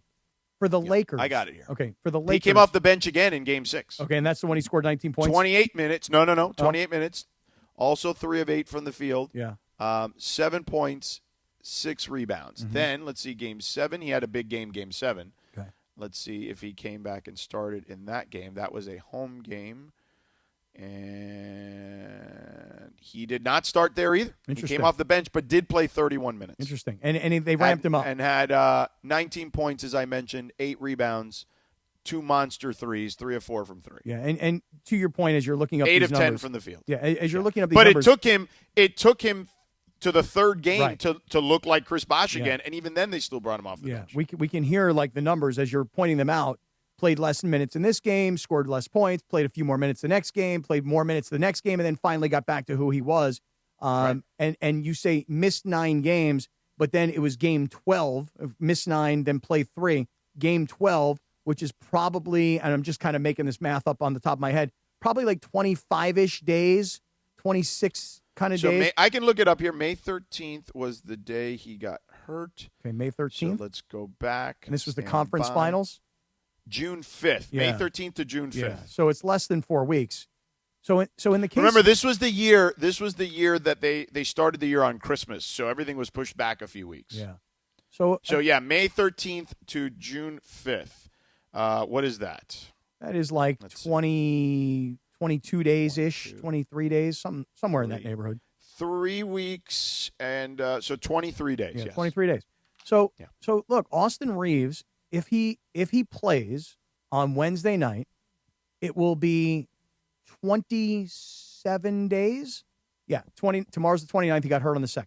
So it will be 27 days. It will be almost 4 full weeks of recovery. Am I doing my math? Is anybody following this math? He got hurt on the 2nd. He'd play on the 29th. It's 27 days since he got hurt. So almost 4 full weeks, number one. But here's the thing. The Lakers are 3-1 up, and they're playing at home. You got to win this game. You got to go for the knockout punch. Now, you might think if you're JJ, well, do we need him? We're going to have LeBron on more rest than we had him on Sunday. And everybody understands the gravity of the moment. So with him or without him, we're going for the knockout punch in this game. Yeah. On the other hand, when you think about what you just pointed out with Bosh comes back and he's fresh legs. And he's fresh but energy. He comes back. They lose that first game. Mm-hmm. They're now trailing 3-2. And then Game 6 is the infamous, people say, the best game LeBron has ever played in because of the stakes, right? They're down 3-2. They're going to Boston. Game 6. The entire blueprint of that era is on the line. If they lose that game, that team is not going to be the same team moving forward. LeBron goes for 45 and 15 and 5 in that game and really just torched the Celtics, 19 of 26. Bosh had an okay game, played a lot more minutes, to your point, doubled his minutes from 14 to 28, but was able to ease his way back into the series. But LeBron was really the reason they were so good in that game. And then Game 7, Bosh comes to the rescue and helps them to win Game 7. Yeah, and you mentioned those first 2 games where Bosh, I think you said, was 3 for 8 in both of those games from the Correct, field. 3 for 8, 14 minutes in the fifth game, 28 minutes in Game 6, and then played 31 in that deciding Game 7. And yeah, he had 19 points. LeBron had 31. Wade had 23. So yeah, but Bosh hit 2 monster threes in the fourth quarter. So what you're hoping for Austin is to get him. That's why I think off the bench makes sense. Off the bench, ease him in, okay? Then all of a sudden, Now, the problem is if you don't want the series to extend, right? So, like, that's kind of also part of the issue, right? That's the issue, right? It's the big issue. But if the series does extend, and I know you don't want it to extend because then it becomes more challenging for LeBron, I think, but it does give Austin a little more runway before he has to go against OKC, which is literally like going up against the Monstars. Right. Let me ask you this question. In football, when a guy is hurt, but he needs to stay warm and he needs to stay in motion, there are exercise bikes. Yeah, of on course the there's sideline. exercise bikes Right. in the NBA. Yeah. So, so for Austin Reeves, if you told I me. saw Jason Tatum do that in his return game 1,000,000 times. Yeah, so if you told me, hey, look, we're going to not start Austin Reeves. However, he's not going to be sitting on the bench while he's not in the game. He's remaining loose and he's remaining warm and he's keeping his sweat going and he's sitting over here on an exercise bike and he can keep in motion. I can live with that as an alternative as well. My whole thought about why you start him is simply about making sure that you protect him so that he doesn't get hurt again, that you don't want him to sit down, get ice cold, and then be told, hey, Austin, let's go. And then he gets up, he takes off his sweats. He's got no lather going of any kind, and he got to get rewarmed on the floor. If you tell me there's an alternative and there's an exercise bike and he can be sitting on that spin bike the entire time and it's 30 minutes of real time and his legs have been moving and he's still got a sweat going, and when he walks onto the floor, he's loose, I can live with that. I mean, I'm not fighting that it has to be that he has to start, hardly. I'm just saying that for his own health and to keep him healthy going forward, you don't want him to get ice cold and cool down and then have to reheat up. That's what I'm getting at. But I think I suspect he'll. I mean, listen, Shams is reporting it. I think it was a 4 to 6 week injury. We are at the 4-week mark, and if you've done everything humanly possible, you visited with every trainer, you did every stretch move that they asked you to do. They used every modality they had available to you. You used medication and ice, and you did everything you could to try and take down the swelling and the inflammation in the area, and you can stretch and move, and you've been practicing, and you put on that uniform. If you put on the uniform, I'm expecting Austin Reeves to be Austin Reeves. Now, Chris Bosh wasn't Chris Bosh until 3 games in, right? Correct. So I don't know if Austin Reeves is going to go back to being what he was pre-injury, but if everybody's body's different, right? You're talking about a big versus a guard, right? Like it's a lot different. You know what I'm saying? Yeah. So it's not an apples to apples, but it made sense because it happened in a playoff series to me. The injury was pretty much the same injury, and you're talking about the third best player and the third best player, right? Mm-hmm. So to me, that comp made some sense. Yep, does make sense. I just think, and Evan said it earlier when Evan Cohen was on, like the series is over. Well, that's a very easy thing for us to all sit here and say. Yeah. And to say, well, maybe Houston found something. If Houston found something in game 4, all they found was a beat up and tired, mentally and physically exhausted Lakers team. Yeah. Which is led by a guy who's 41 years old. We all know the story by now. And LeBron had a bad game. He didn't score. He turned the ball over a ton. And listen, you can go into a game thinking, guys, let's go for the knockout. Let's sweep this thing. Let's rest our guys. But when you're up 3-0 and you know the next game is at home, subconsciously, you may pull your foot off the gas just a little bit. And the other team, and if they're not a bunch of quitters, they're like, hey, we got a shot here, and it's not over. So they won that game. They played great. The Lakers played terrible. If the Lakers played a great game and still lost in heartbreak fashion, wow, that hurt. But the Lakers played a crap game. So you come back, you sleep in your own bed, you drive your own car, you show up at your own locker room, you feel good, you got your home crowd behind you. I'm sure crypto on Wednesday night is going to be off the charts electric. And you got to win this game. And if fresh legs and some fresh energy can help, whether it's 10 minutes, 20 minutes, whether it's 5 points, 15 points, you got to put this kid back in the game. Because you got to start preparing this roster for how it changes. How will it change? That's another whole question. Okay, how will it change? Yeah, in other words, you figure that. I mean, clearly LeBron will have honestly, it'll be interesting to see, right? So clearly he'll be the secondary ball handler, and maybe even at times the primary ball handler. Certainly when LeBron's not on the floor. But the guy that I think it affects more is Luke Kennard, and maybe even Marcus Smart a little bit, because those two guys have had to handle the ball more. Like, how do they go back to handling the ball less? See, this is again why it's so important to get Austin Reeves back into the game as quickly as possible, because things will change. Players' roles will change. And if you think that, you need Austin Reeves to even have a puncher's chance against Oklahoma City, which, listen, I don't think any of us think they can beat Oklahoma City, even if they had Luka fully healthy, Austin fully healthy, and LeBron was 28 Correct. years old. I do not. Yeah.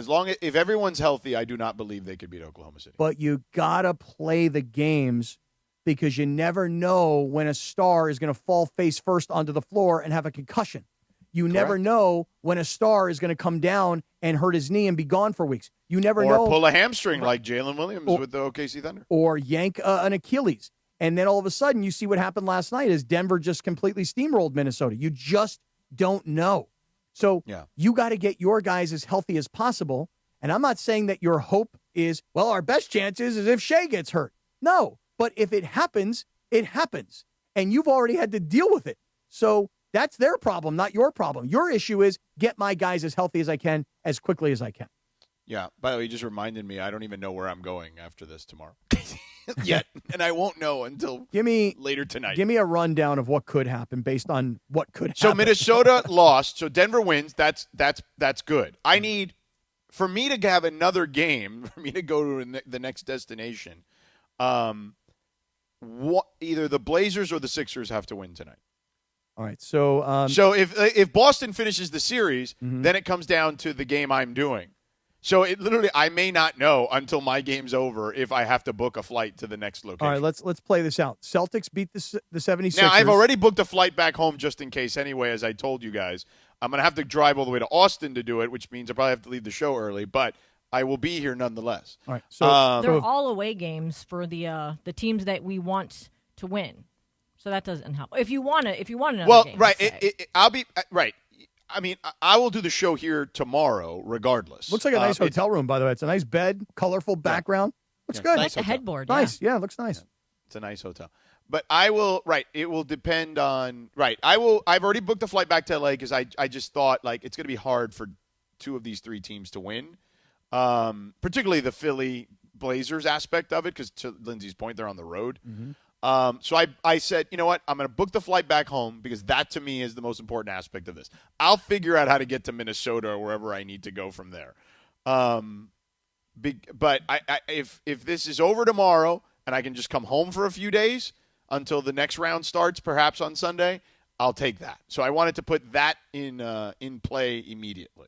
Now, again, I couldn't do it out of San Antonio. Mm-hmm. I have to do it out of Austin, but better than nothing, you know?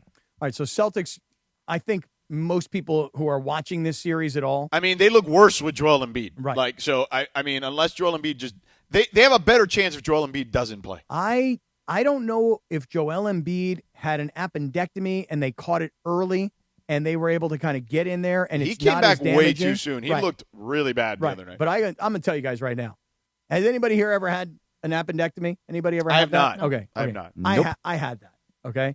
And when I tell you, without exaggeration, like I was inches away from dying. Was it an emergency? Yeah, because what happened was I was at my last training camp of my college football career, and my parents came to visit because they had like a parents' weekend, you know, and so my mother and father fly up from Florida, darling, and they get to the training camp, and I'm sitting there, and I'm just in agonizing pain, and they're like, "What's wrong with you?"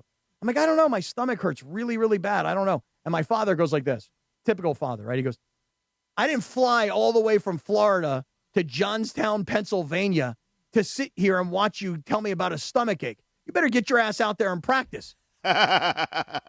So we had a scrimmage that day because, you know, all the parents were in and, you know, it's kind of like a family thing. And, you know, you figure most of the kids are probably closer by than, you know, the kids' parents flying in from Florida. So I go out to practice and I'm telling you guys right now, I'm dying. I am absolutely dying in agonizing pain. There's no internal medicine doctors. There's orthopedic surgeons. That's it. So we go out to practice. We have a scrimmage. I happen to have a very, very big practice, a big scrimmage. I kick a bunch of field goals in this scrimmage. I'm feeling great, even though I'm in agonizing pain. Later that night, we have this team movie. I say to the guys, I go, guys, I'm going to go back to my dorm. I don't feel good. All through the night, I'm dying, just dying in agonizing pain. Till finally they rushed me by ambulance to a local hospital where an emergency room doctor went, oh, yeah, it's got a burst appendix. They put me in an ambulance and drove me 3 hours to Pittsburgh. Boy, by the time I finally got to Pittsburgh, I was in bad shape. 2+ weeks in the hospital and lost 30 pounds and ruined my entire senior season of my college football career.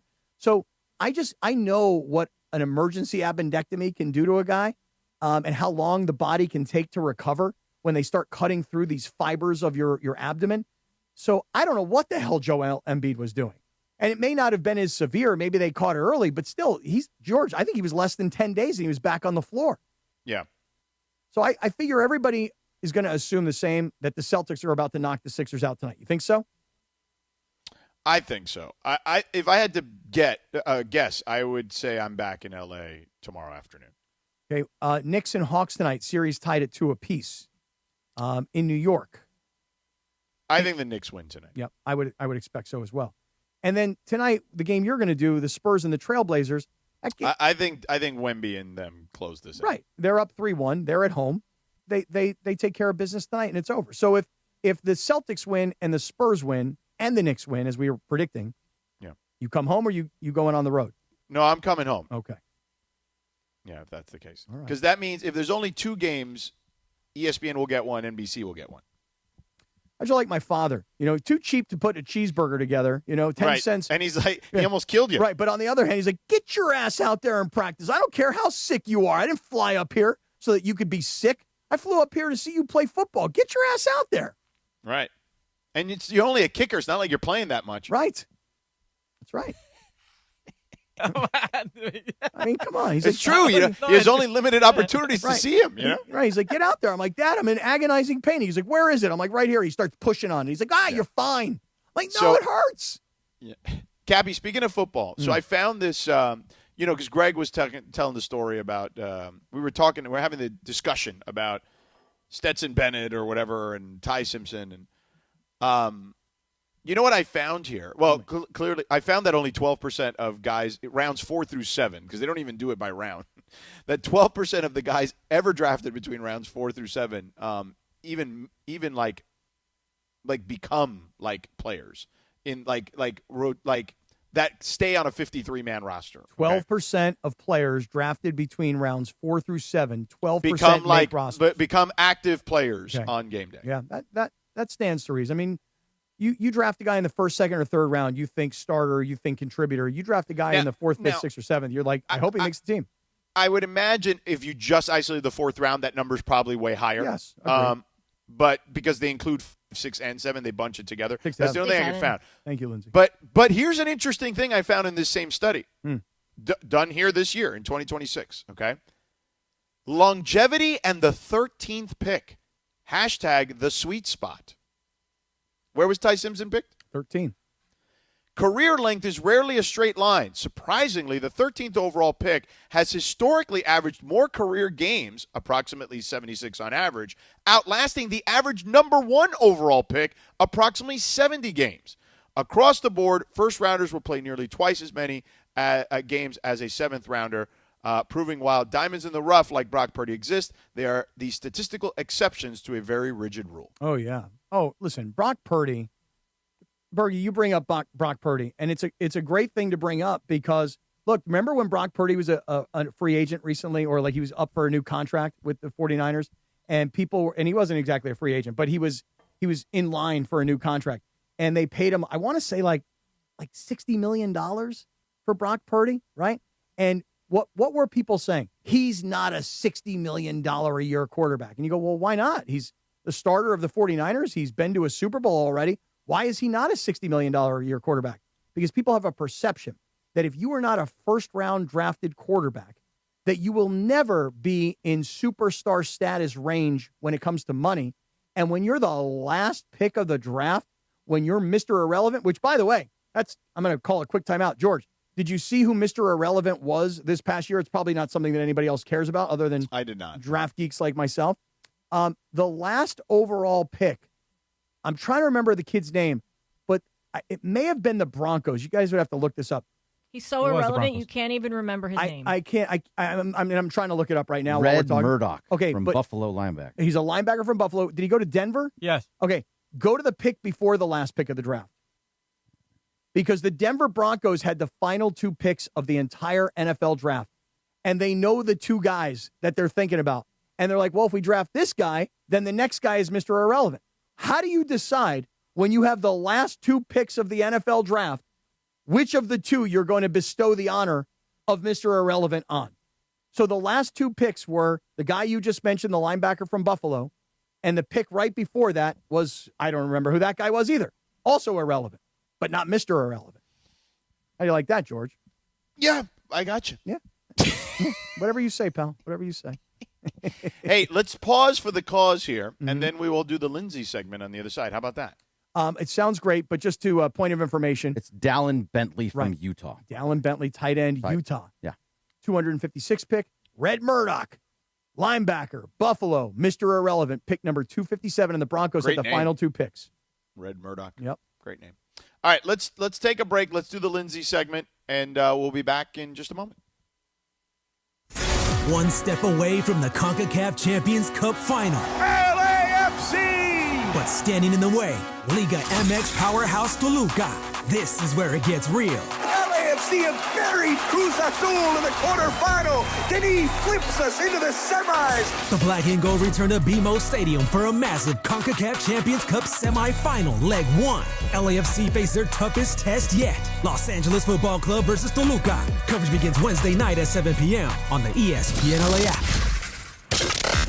Mason and Ireland, the OGs of LA sports talk. You tear your ACL, you break your elbow, you break your shoulder. Would you sacrifice a body part for your favorite team to win a title?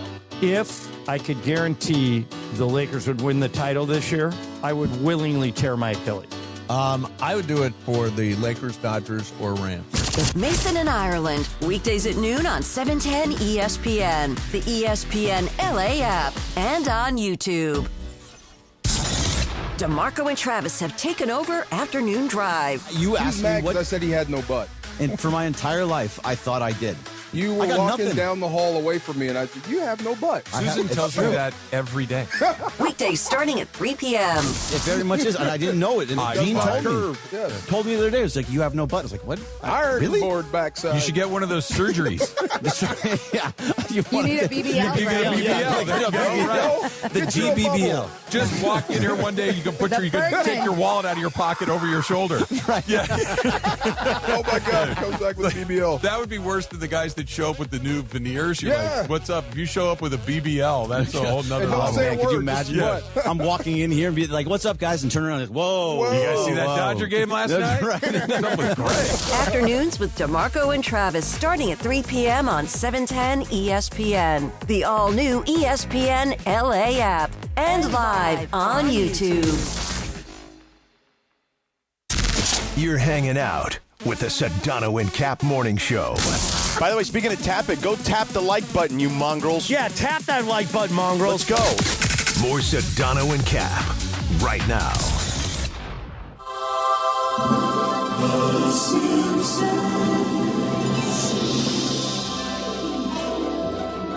9:37, Sedano Kap Morning Show. And you know when you hear a TV song, that means it's time for the Lindsay segment. And you know what else you need to know? If you're injured in an accident, call Jacob. 800-345-6789. That's 800-345-6789 or call jacob.com. Now time for the Lindsay segment. So guys, the MGM Grand Buffet, it's been a Las Vegas institution since 1993, is officially closing its doors for good on May 31st. Really? Why so? Well, the Strip once had roughly 35 buffets, and now, after this closure, there's only 7 left. Casinos originally ran buffets at a loss to keep gamblers there, because, people are like, oh, well, I can just, gamble away all this money, but I'll make it up with this all-you-can-eat food. Mm-hmm. Very smart of them, right? But obviously, dining and entertainment became bigger money makers, So the math stopped working, and plus tourism is way down right now in Las Vegas. MGM said that they have no immediate plans for what goes in the space. So, guys, is the all-you-can-eat buffet a Vegas tradition worth saving, or is it time to let it go? Cappy, you go first. I'm for letting it go. It's kind of gross. Like that's kind of my thing. My kids, when they were little, we used to go to this restaurant called Soup Plantation. You guys remember that place? Soup Plantation was great. Hated that place. Always hated it. So much soup. I just always felt like it was dirty. And it was nice and clean like the restaurant. I just feel like people's hands and their germs are dirty. Everybody's reaching in and grabbing stuff. And I just thinking they use utensils, It's not like people are just. It's not that. It's just like when somebody uses a utensil and they're reaching their hand over this big thing of food, who knows what snot is falling off their fingers or whatever into it. I just kind of find buffets in the post-COVID world, I find buffets to not be as attractive as I found them in the pre-COVID world. So for me, I'm kind of all for letting it go. What do you think, George? Yeah, I'm with you. It's over. I'm good. I did a few here or there, but it wasn't like a thing I did regularly. Even when I went to Vegas a lot, I didn't do a ton of buffets. And I did more of those buffets when I was younger and was had less disposable income. So beyond that, it wasn't the case. Hey, I got to grab something that somebody's knocking at my door. Yeah, it's probably a buffet, or at least somebody providing some part of a buffet. Bergie, how do you feel He about had some this? eggs, so now it's the acai bowl time. Yeah, right. Yeah, no. So I was the same way. When I was younger and would just get hammered in Vegas and play a bunch of craps and blackjack and poker, I would go do that. I have no interest in it now. I don't need to be going and getting the crab legs from a buffet. Just doesn't seem. If I'm being honest for a minute, my biggest problem. The Bellagio buffet, which is like a brunch buffet. Mm-hmm. And it's pretty pricey if you don't have comp points or whatever. Yeah.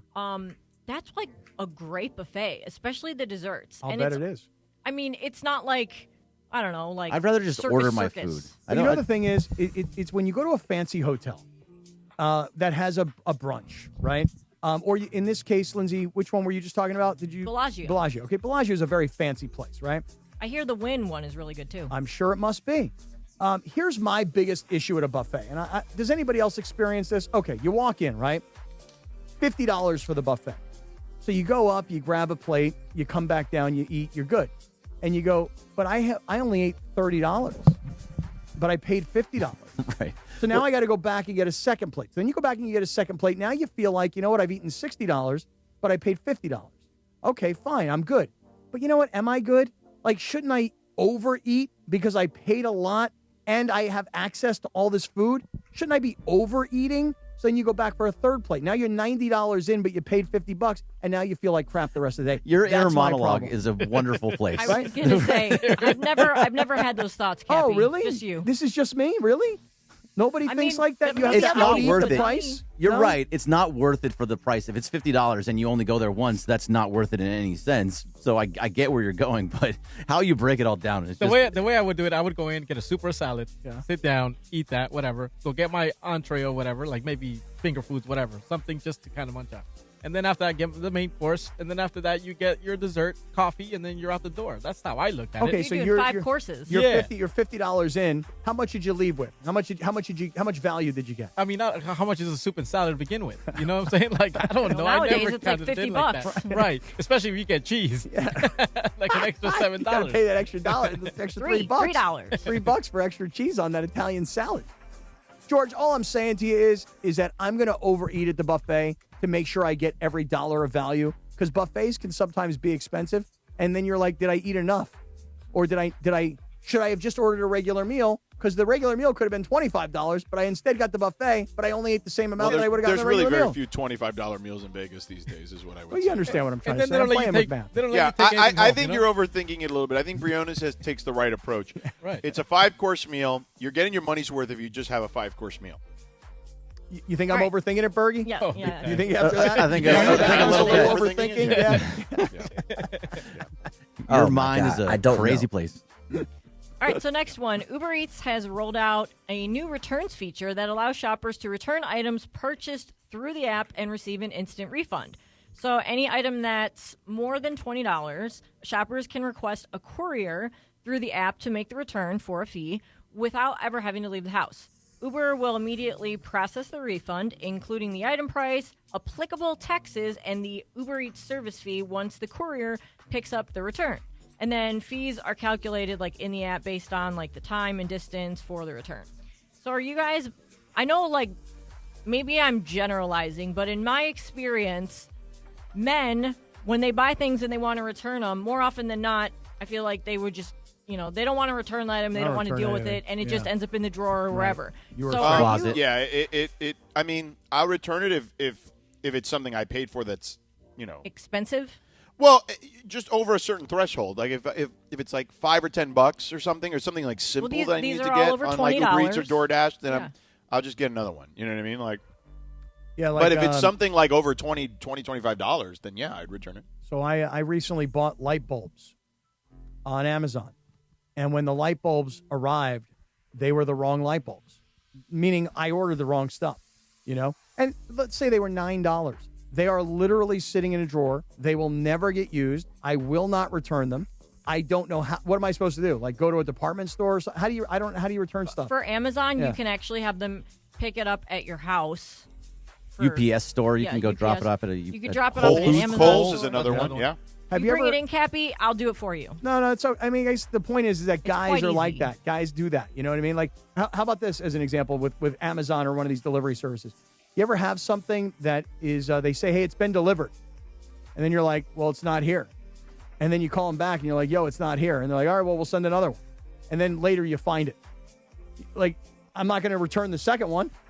You know what I mean? It's just like, or how about this one? How about this as another example? You buy something bigger, like a piece of furniture, like a dresser or something, right? It shows up. It's not right. It's busted. Something's busted. You call them and you go, hey, this is busted. They go, well, we'll send you another one. I go, okay, but what am I going to do with this one? They go, we don't care. We don't want it. Like, it's just too expensive to ship back. So it happens kind of both ways, Yeah, that happened to me recently. I got a lamp, and the bulbs were broken, and so they were like, we'll send you a new one, but keep that one. And to your point, I was just like, but it's a perfectly good lamp except for these bulbs. Like, don't you want it back? But they didn't. It's actually not a bad strategy if you call them. Like, you're like, hey, Oh, come on, that Cappy. dresser really sucks, man. And they're like, well, we'll send you another one. You're like, okay, good. Now you got two dressers. with Now the I got dresser two. necessarily. Yeah, now I got two of them. Now you're going to sell the other one and make a profit. Well, I wouldn't even do that because, I would, again, here's a guy who won't return some stuff. I'm not going to go out and try and sell stuff. You actually call them? You don't just do everything on the app? No, I think I do. I think He doesn't know how to use but the I don't apps. really, like, it's hard. It is hard. It says help.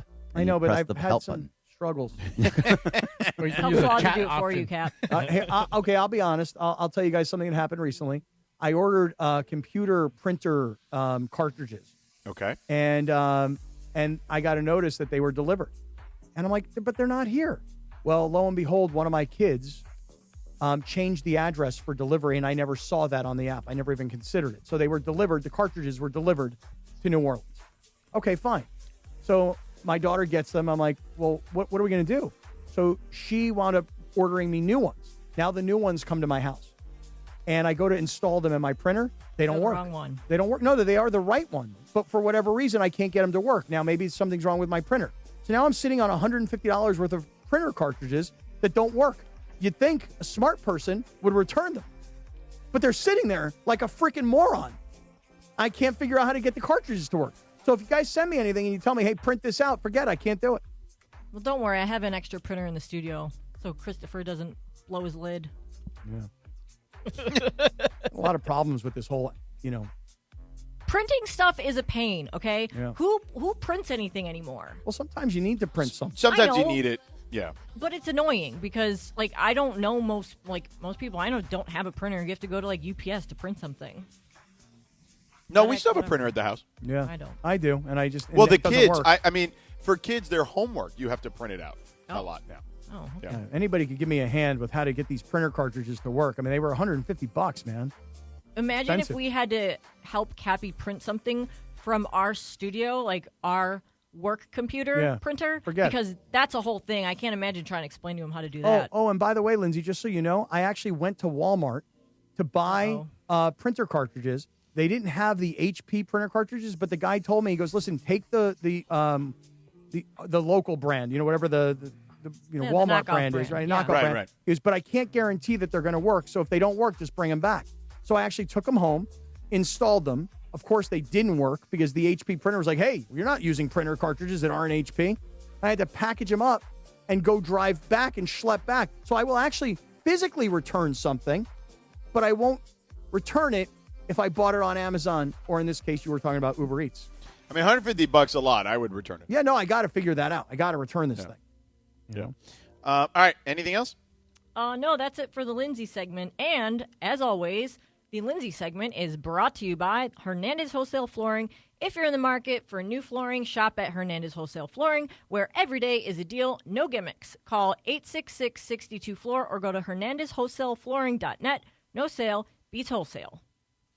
Hey, let's put up a poll, Carlo. How do the Mongrels feel about Menos Morales right now?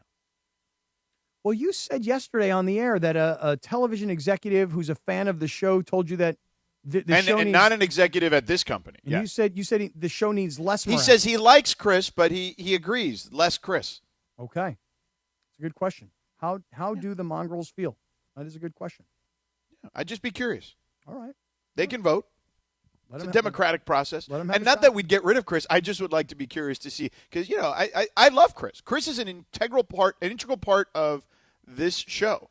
However, but sometimes, we got to throttle him a little bit and, dial it back a little bit. I understand.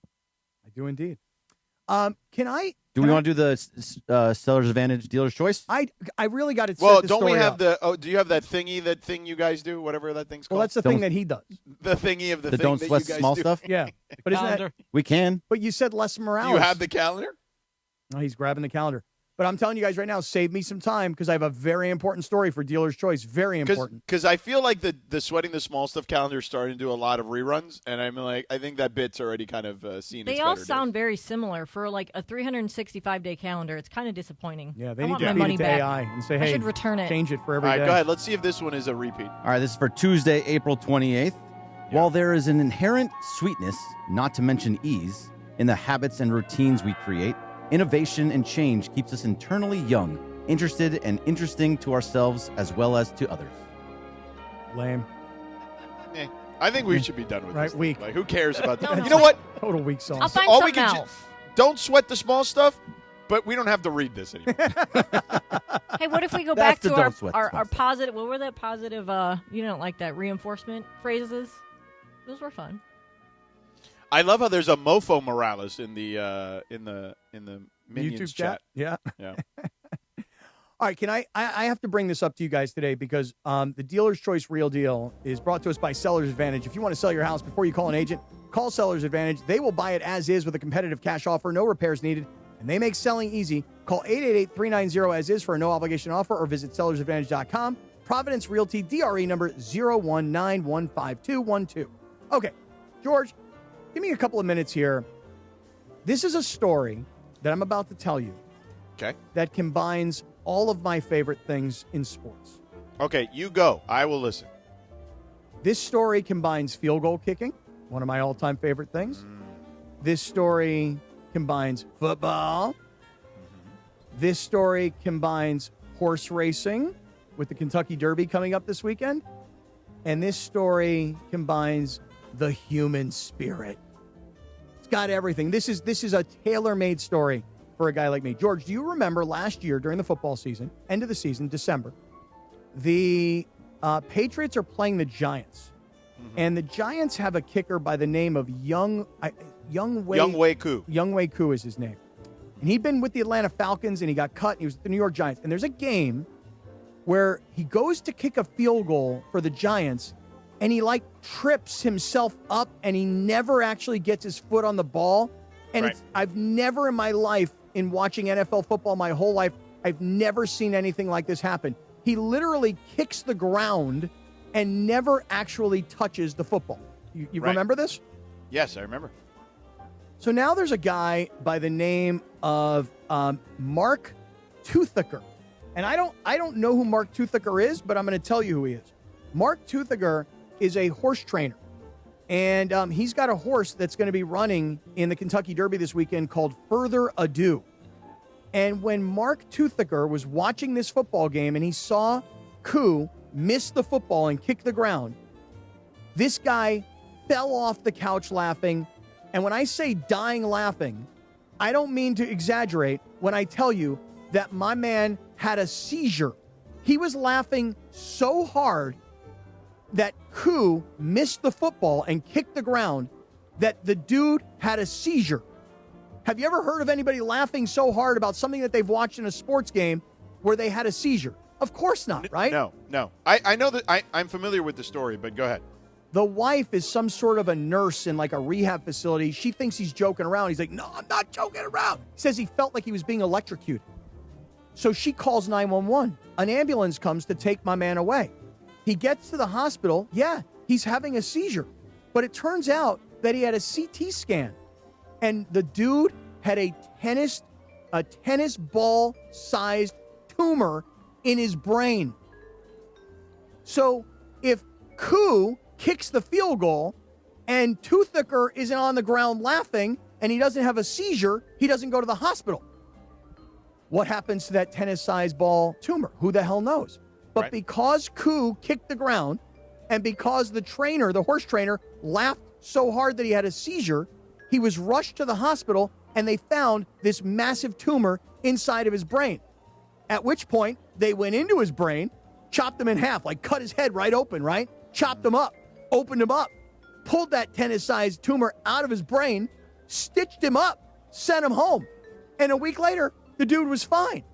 And now, here he is with a horse called Further Ado that will race in the Kentucky Derby because his life, no BS, his life was literally saved because he laughed so hard at Koo, the kicker, who's not currently signed with a team right now, has no team.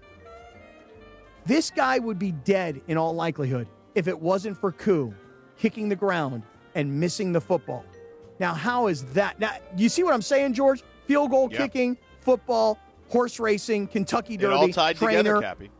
Great story of a guy who finds this tumor, cuts it out, goes back to living life. That is like my ultimate perfect story. The only thing it needs is a sex scandal, but it doesn't really apply here. You know what I'm saying? Right. But, what do you think about that story? Sedano?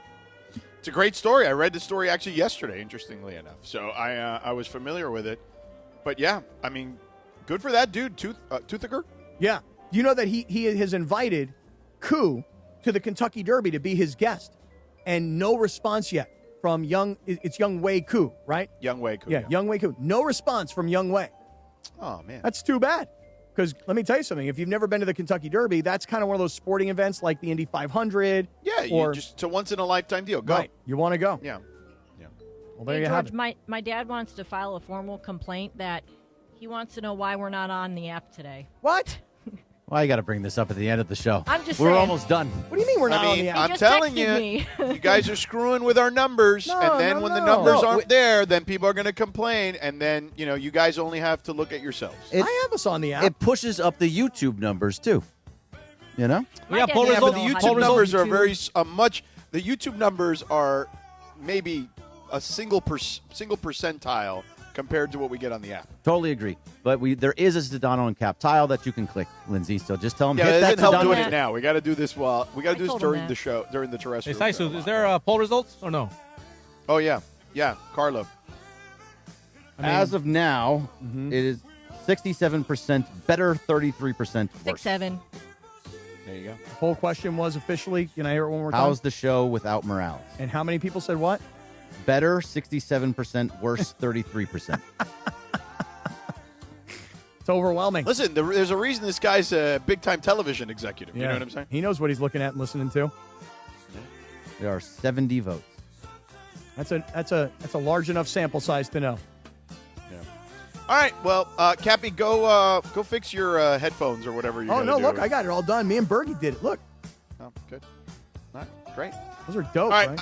I'll let you guys know later what the hell we're doing tomorrow. George, I'll be here, but then after that, it'll be up in the You ever see a player walk off the field and hand a kid like his gloves or like his do-rag or something? That's like me with my old nasty crusty headphone things. Like You're just gonna hand those off to somebody as I'm walking through the tunnel. I'm gonna hand them off. Here you go, kid. Okay. Here's my disgusting headphone things.